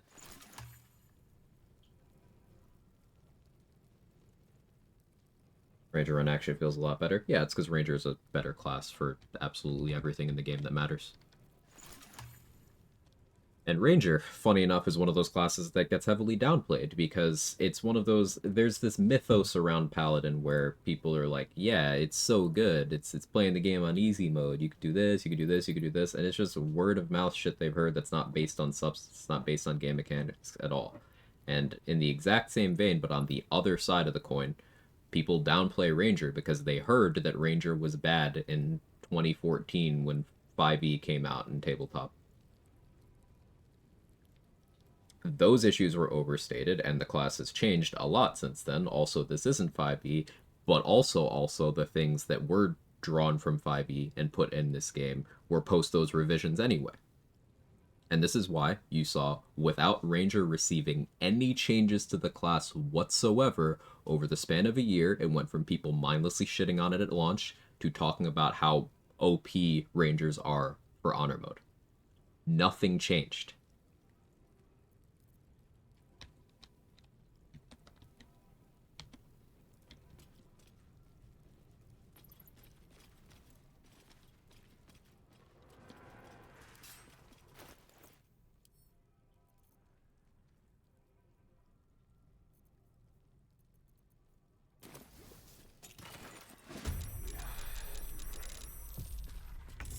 Counterpoint, Divine Smite sound good, then how Paladin bad? Ranger to me is very simple and not as shiny as Paladin, but it works. Yeah. I was prefer Archery when possible, went triple Ranger at the end of my first run. Archery as an archetype is just good in this game. Like, you can make any class into an Archer, and Archery is good. I'm a big fan of playing Clerics as an Archer. So Black has done a Wizard Archer.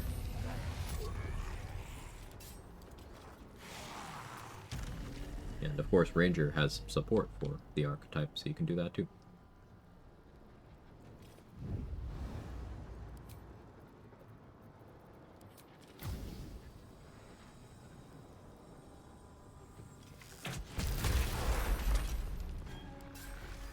We're there, really?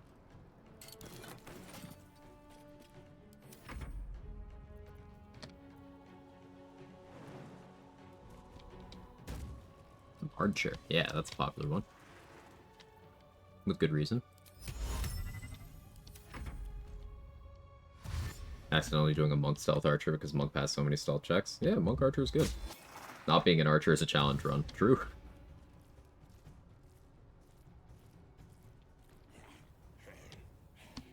Should I also play BG 1 and 2? Heard they're not as good. Might be worth the story. Not as good as Subjective.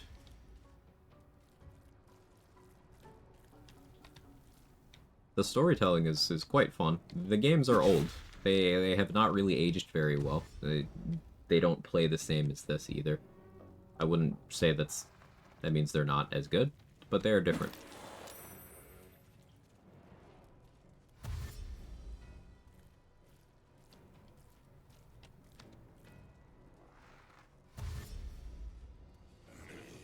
I have to go to the store, get food. Yeah, can you get me some food too, Sora?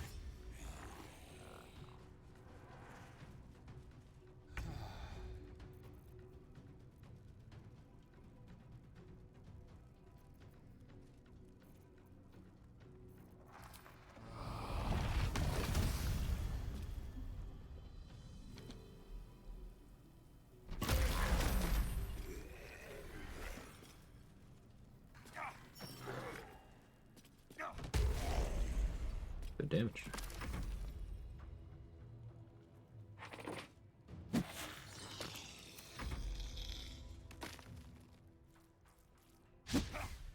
I'll go back and play Neverwinter Nights 1 and 2 sometimes. It's been a while since I've done that. I've changed PCs a couple times. I don't actually think I own either of the games right now. Maybe... If I get back into my old, like, GOG account, maybe I have Neverwinter Nights 2 there. But yeah. It's been a while. Around GOG? Yeah, I'm pretty sure that's where I had at least 2 originally. But this was 12 years ago.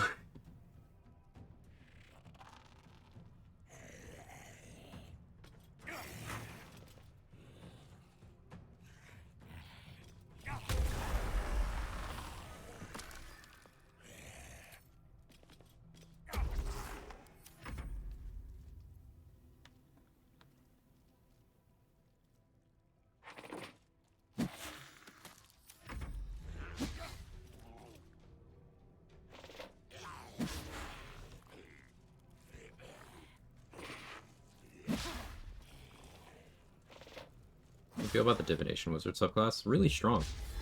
It's the kind that really rewards you planning ahead, and it does kind of encourage resting aggressively.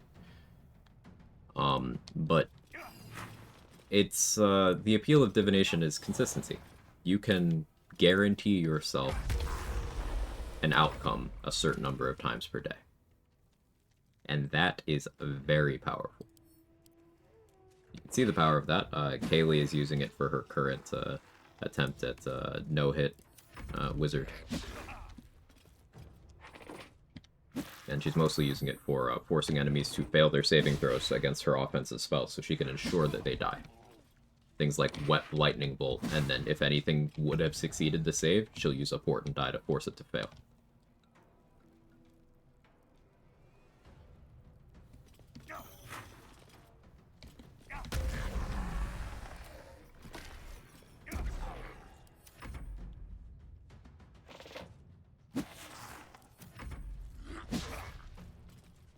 You can apply Mummy Rot to mummies, which is very amusing.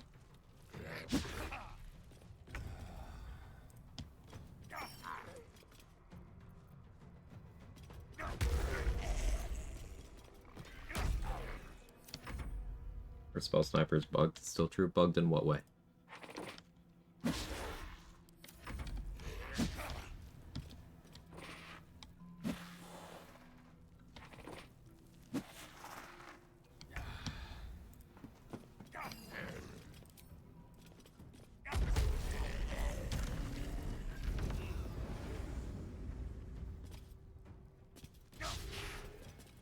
The crit miss.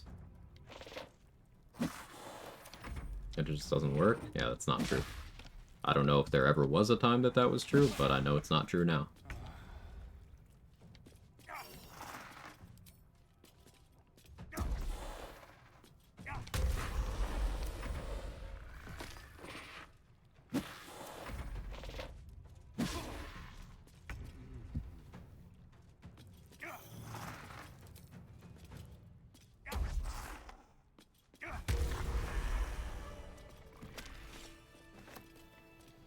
I feel like that makes sense for Kaylee's run, especially there's an absurdly high risk of the running if rolls go bad, very little room for error. Right.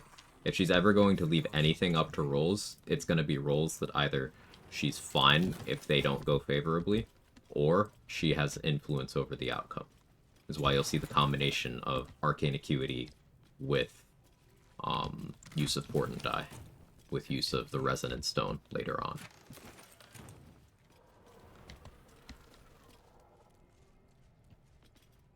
Because the combination of those three things, you can get your spell save DC up to a point where it is almost, or sometimes outright, impossible for things to save. But even if you are in a situation where something could roll that well, if you're also imposing disadvantage on them, well, it's even less likely. And then you can also have, as a failsafe, a Portent Die to force the outcome. Layers of consistency. She can't long rest. She can long rest. No tadpoles, no scrolls, no summons. No scribing from scrolls either. She's a wizard. She's not letting herself scribe. No benefiting from anything from temporary followers. No returning to previous acts. No multi-classing. And, all bosses.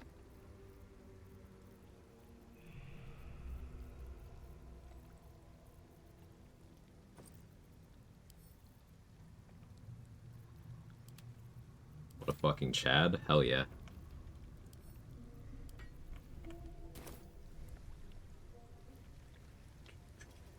Let's see.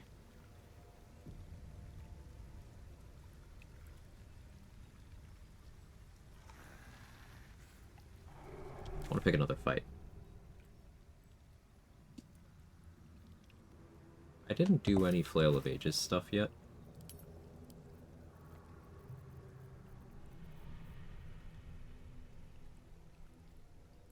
If I did, like... I could do Throat Cold on it, and then have Caustic Band, so I'd have a chance to apply Acid and Chilled each time I hit with it. I guess I wouldn't need to Throat, I could just do Elemental Age for one of those. And then I could have Helldust Gloves, so that would be a chance to apply all three. But applying Burning and Chilled together doesn't really serve any purpose. Maybe if I was doing some Arsonist Oil stuff.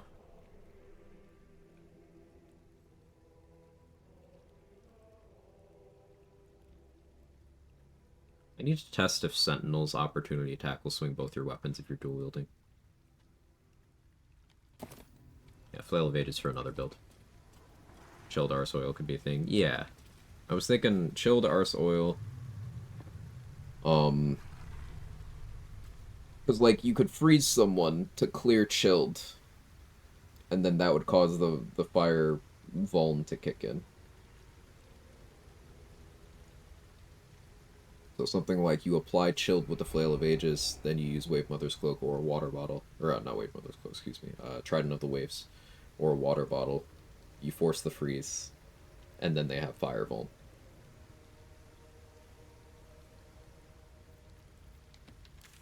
They'd have Force, Bludgeoning, Fire, and Thunder Vuln all at the same time, I think.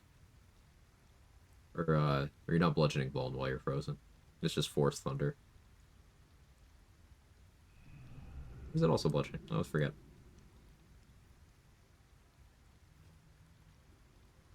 What was I doing? I don't remember.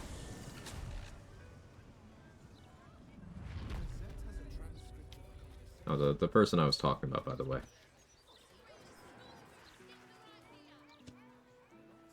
Go follow.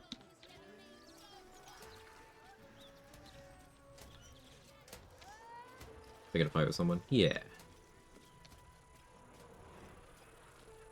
Could go bonk Ethel. I don't think I did that fight.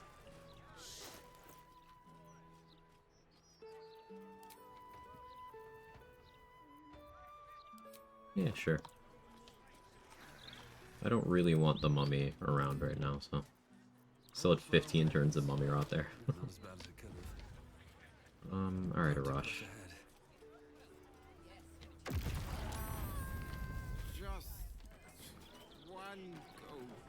Are you okay?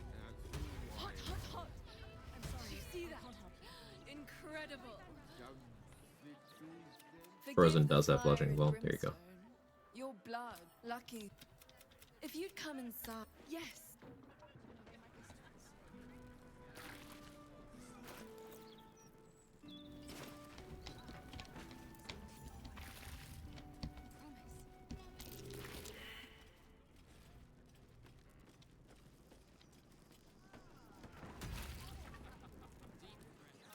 And now that you're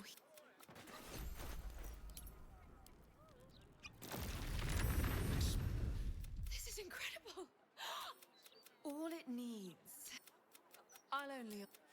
You really are a fine collaborator. Oh, and the worm. How am I doing on the worm? I still have 7 of the worm. Okay.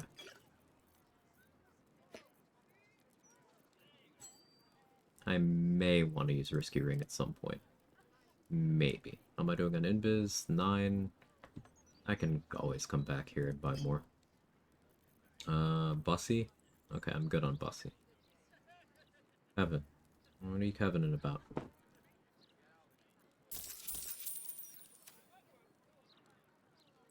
He's very Kevin. Ready about 15? Yes, ma'am. Until next.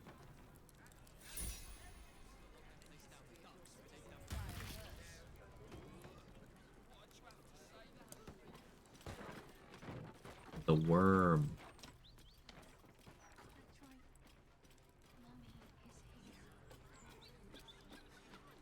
You know, I had a thought, speaking of Divination Wizard.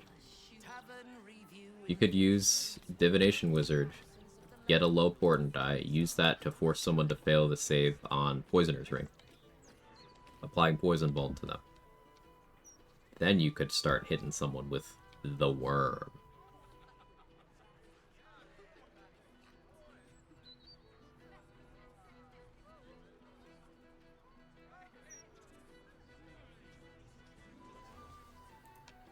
Worm.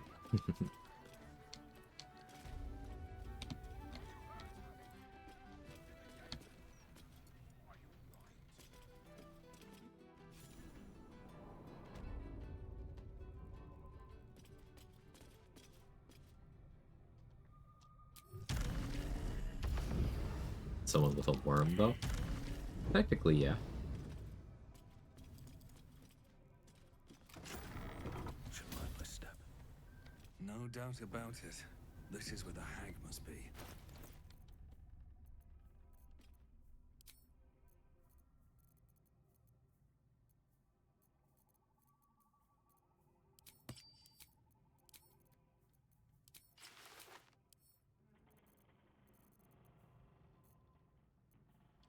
Not a one short rest potion. I'll just use the long rest. How much strength do I need? So if you hit someone, if you hit a worm with someone, you are hitting them with the worm. So you could telekinesis or throw someone at a dragon. Was what I was thinking. Go for YOLO Poisoner's Ring into Thistlebolt. Ooh. Based. I like that. That Poisoner's Ring? Pretty sure I bought it. Yeah, there it is. Not gonna use it here, but...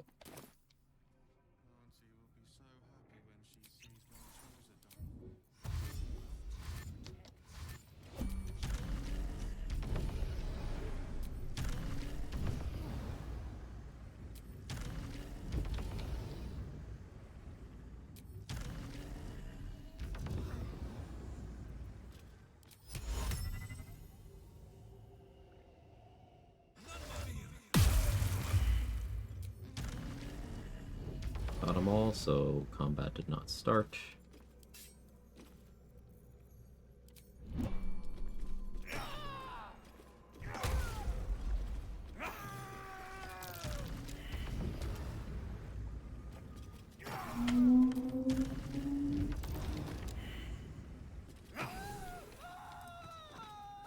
Right.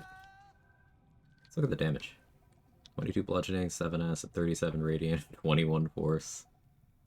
That's only with $1 Amaris. Like, if I took dual wielder, I could be running either Rhapsody or Dollar Amaris or Vicious Battle Axe in my offhand.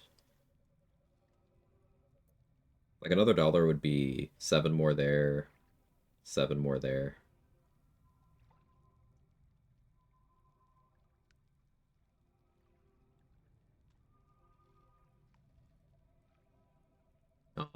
Barbarian gets their own, like, extra crit die thing, so if I was a level 9 Barbarian, I could be adding another die there and one there as well.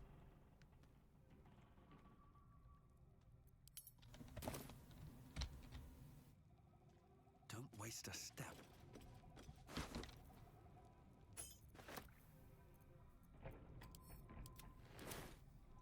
Playing as a paladin as a challenge run? No. Not unless you label it as such. Like, it's not inherently, because as others have stated, You can get through the game with it, no problem. With good decision making.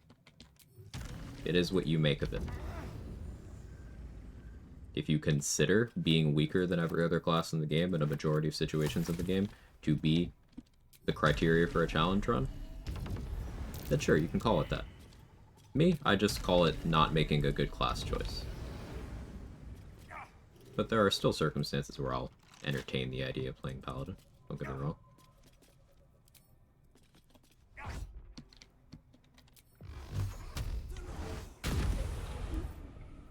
Tanky door.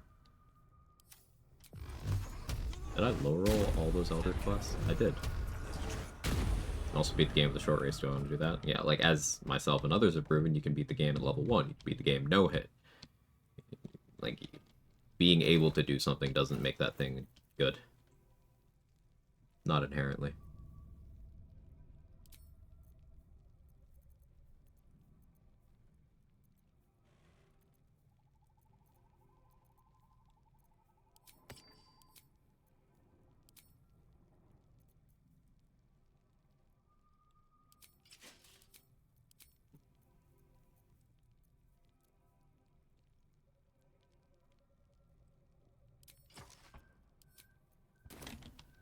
Is Ethel ability drained? Her dex is very drained.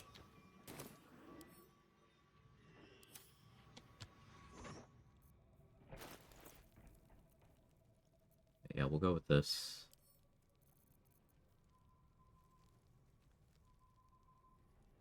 5 darkness arrows.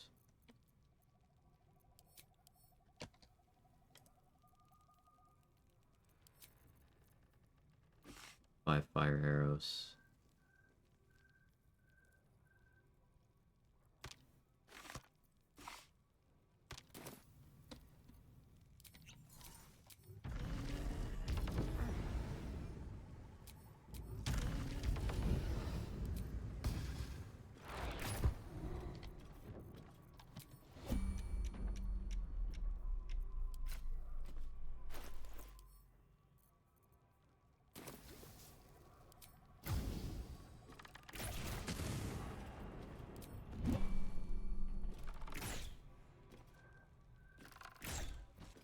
If I wanted my growth thing to better, it wouldn't be you I'd call.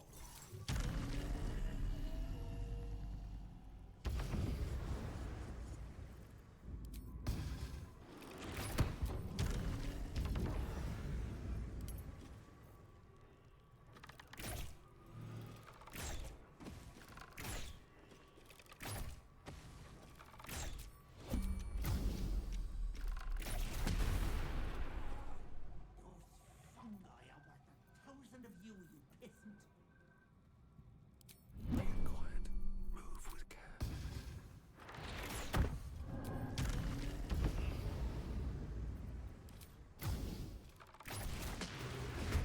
Time to kill the hag. Permanently.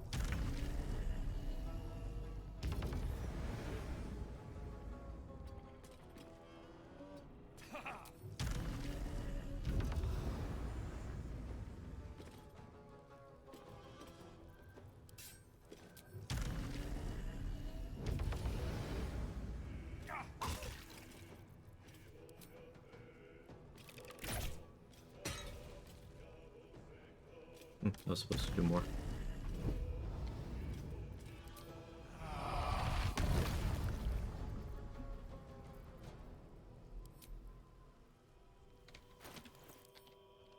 Yeah, I'll go all in.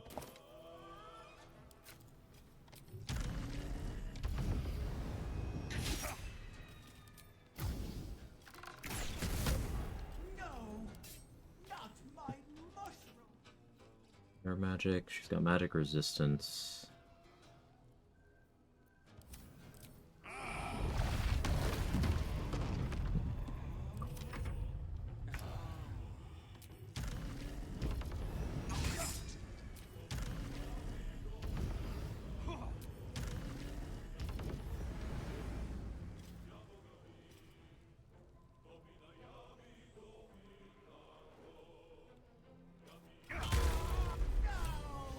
Oh.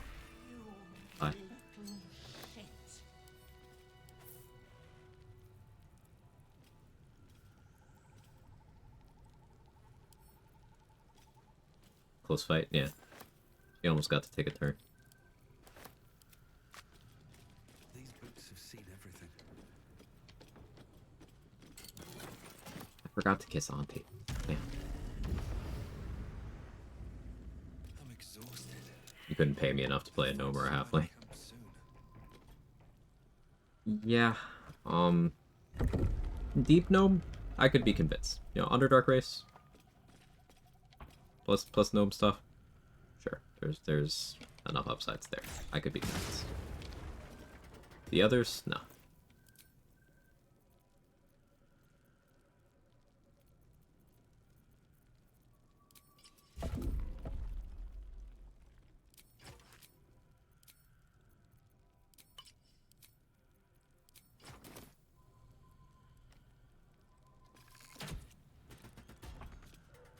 You were taking shrooms and your friends started looking like Ethel.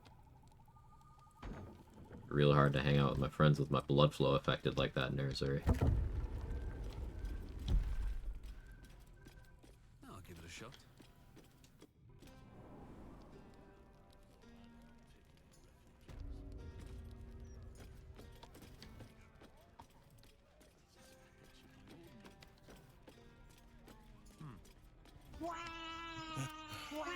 Hey, Blurk.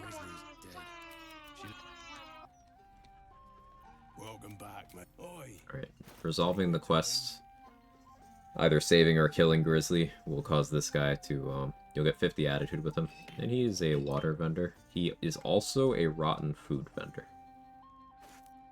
I don't know how consistently he'll get rotten food, but as you can see, he had a piece here. I've had him have more than one. I need to science more here, but this guy is, a nice vendor to have.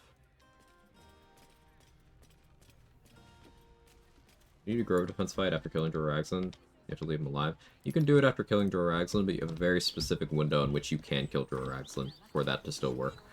If you want to kill him ahead of time, you have to send Minthara off to prep for the raid. And then you can kill him. Otherwise, you do Grove defense and you come back and kill him after.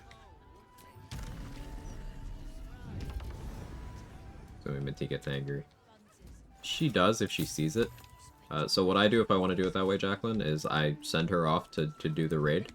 And while she's walking away to go like get the rest of the goblins together in the camp, I just go to camp and then I go back. She will despawn as soon as you get her out of render distance, like if you leave the area. So I'm despawning her from the game. So that it doesn't matter if the whole goblin faction is hostile to me. She already left to start the raid. So that can still happen.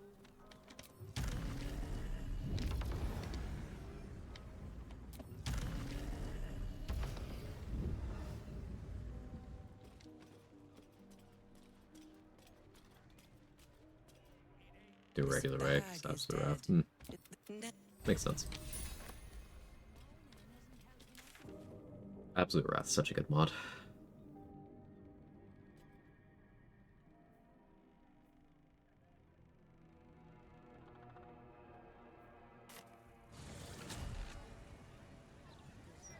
Let's go pick a fight with fish people. And then I'll probably AFK and get my food together.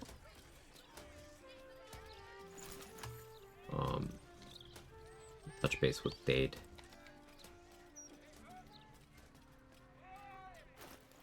Diva Mace with half-orc crit fishing is fun. I do like it.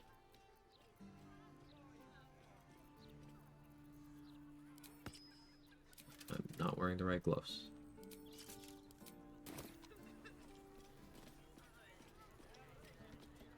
Any more ideas for tactics rank? The broadsheet's gone to pot ever since I left. I was thinking something to encourage you doing encounters where there's a ton of enemies, like kills in one combat mult or something.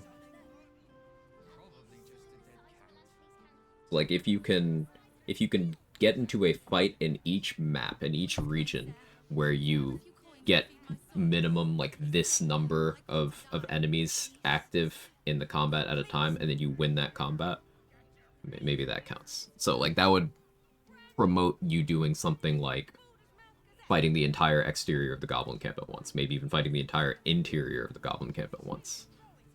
That would be grouping up the Gith and the Kresh and fighting a ton of them at the same time. They'd be fighting maybe the kobolds, the front door Gith, and the Grimishka at the same time, or something crazy like that. Maybe even bringing them up to fight the Eagles. Act 2, that would be... maybe Oliver fight. Maybe all of Moonrise at once. Act 3, there's a lot more places you could do that, but that was a thought I had. Did you get the Diva Mace? I took one from a Summon Diva in camp, but you could also get your Summon Diva arrested. You could, there's a backpack manipulation thing you can do with the corpses of the Divas that spawn from the Castigated by Divinity debuff. If you steal from the church. There's a bunch of ways. Normalizing for enemy count I can get on board with. Large groups cleared efficiently. Right. Just some sort of per act, like, this amount in one combat record. So, then you have to juggle, okay, how many can I handle while not inflating the turn count? And then how many can I handle safely? Because something like fighting all the Gith at once, doing that safely, crazy. And then doing it efficiently, still difficult, because the amount of damage you have to do.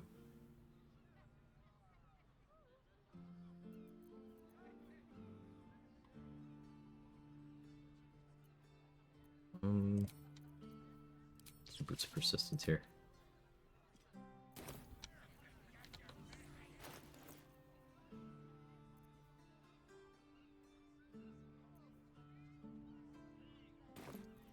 Oh, please.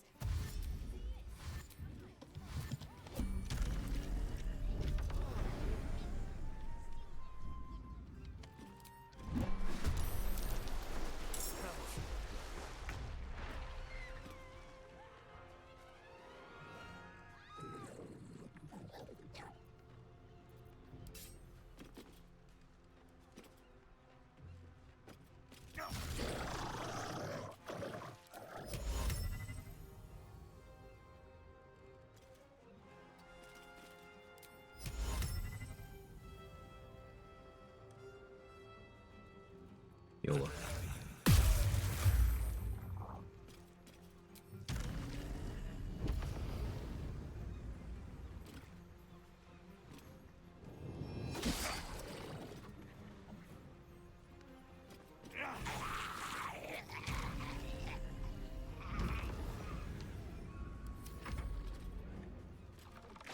Rolling average across the act, set a set turn counts for combat. Write a formula for that. Ooh.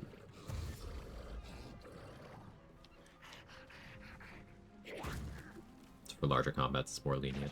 Yeah. Something like the big Justiciar fight would be interesting to manage with that. Given the configurations you could have there. A lot of wiggle room.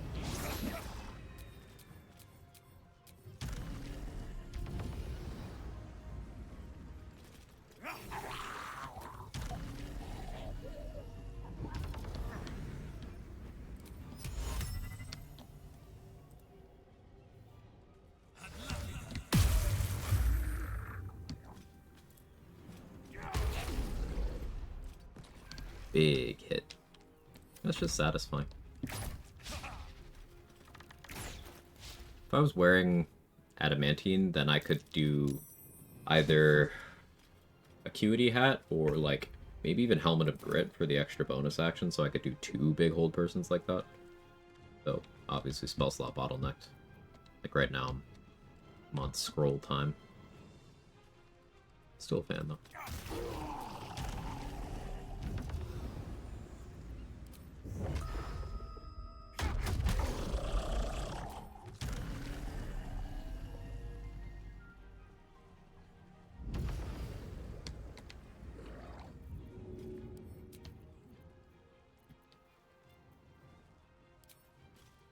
This ends well.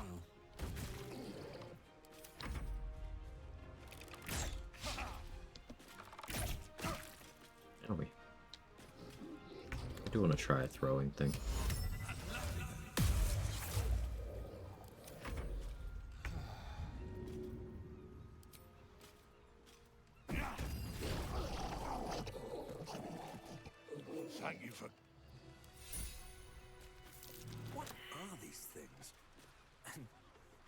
gods do they stink? Okay, Tavern Brawler does add to traitorous wounds damage. Yeah. I couldn't remember the answer to that. Trade obviously knew that, but...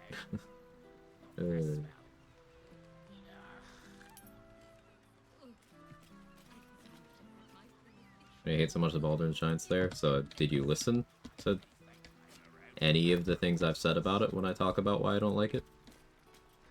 It's like the Paladin thing, it's not for no reason. Ready you are? Sounds good, Dave. I'll start switching up my mods folder and such. Baldur's Giant Slayer sucks. It's a bad weapon, because look at where you get it, look at its rarity, look what it's competing with. Its level of power is not even on par with Act 1 greatswords. Why would I fight the worst designed enemy in this entire game in Act 3 to get it? I wouldn't. It's bad. I don't like it because it's bad. And it's a waste of my time to get it. Will gets a better weapon than in the end of Act 2. Yeah, that's one of many weapons that's just better.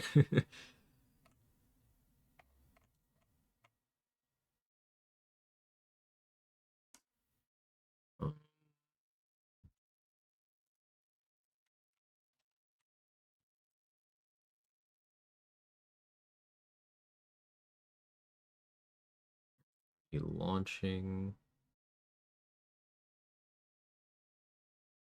Not gonna lie, only fight answer for Will. Yeah, Chaotix. That's like the best reason to do it. Because you can get all of the gear associated without doing the fight at all if you really want to. But like, also the sword sucks. The helmet, you can just grab it and leave. Regardless, no trickery required. And, like, the fight itself, it sucks. It's not challenging. Let me make that perfectly clear. It's just, the dragon's hitboxes are weird. It's got a ton of HP and damage reduction, so it simply takes a lot of time if you're not doing any of the strats that involve blowing them up in the first 1 to 2 turns, which you can do, but that's not mechanically interesting, and we've all seen that done before. It's not challenging, it's not mechanically complex, it's not narratively interesting, and it's not rewarding. The fight sucks. One thing I will say about Baldur's Giant Slayer, it looks cool as fuck. The model on it, though, the weapon model, Danny was talking about this yesterday. It looks fucking cool. Very blasphemous blade from Elden Ring kind of vibes.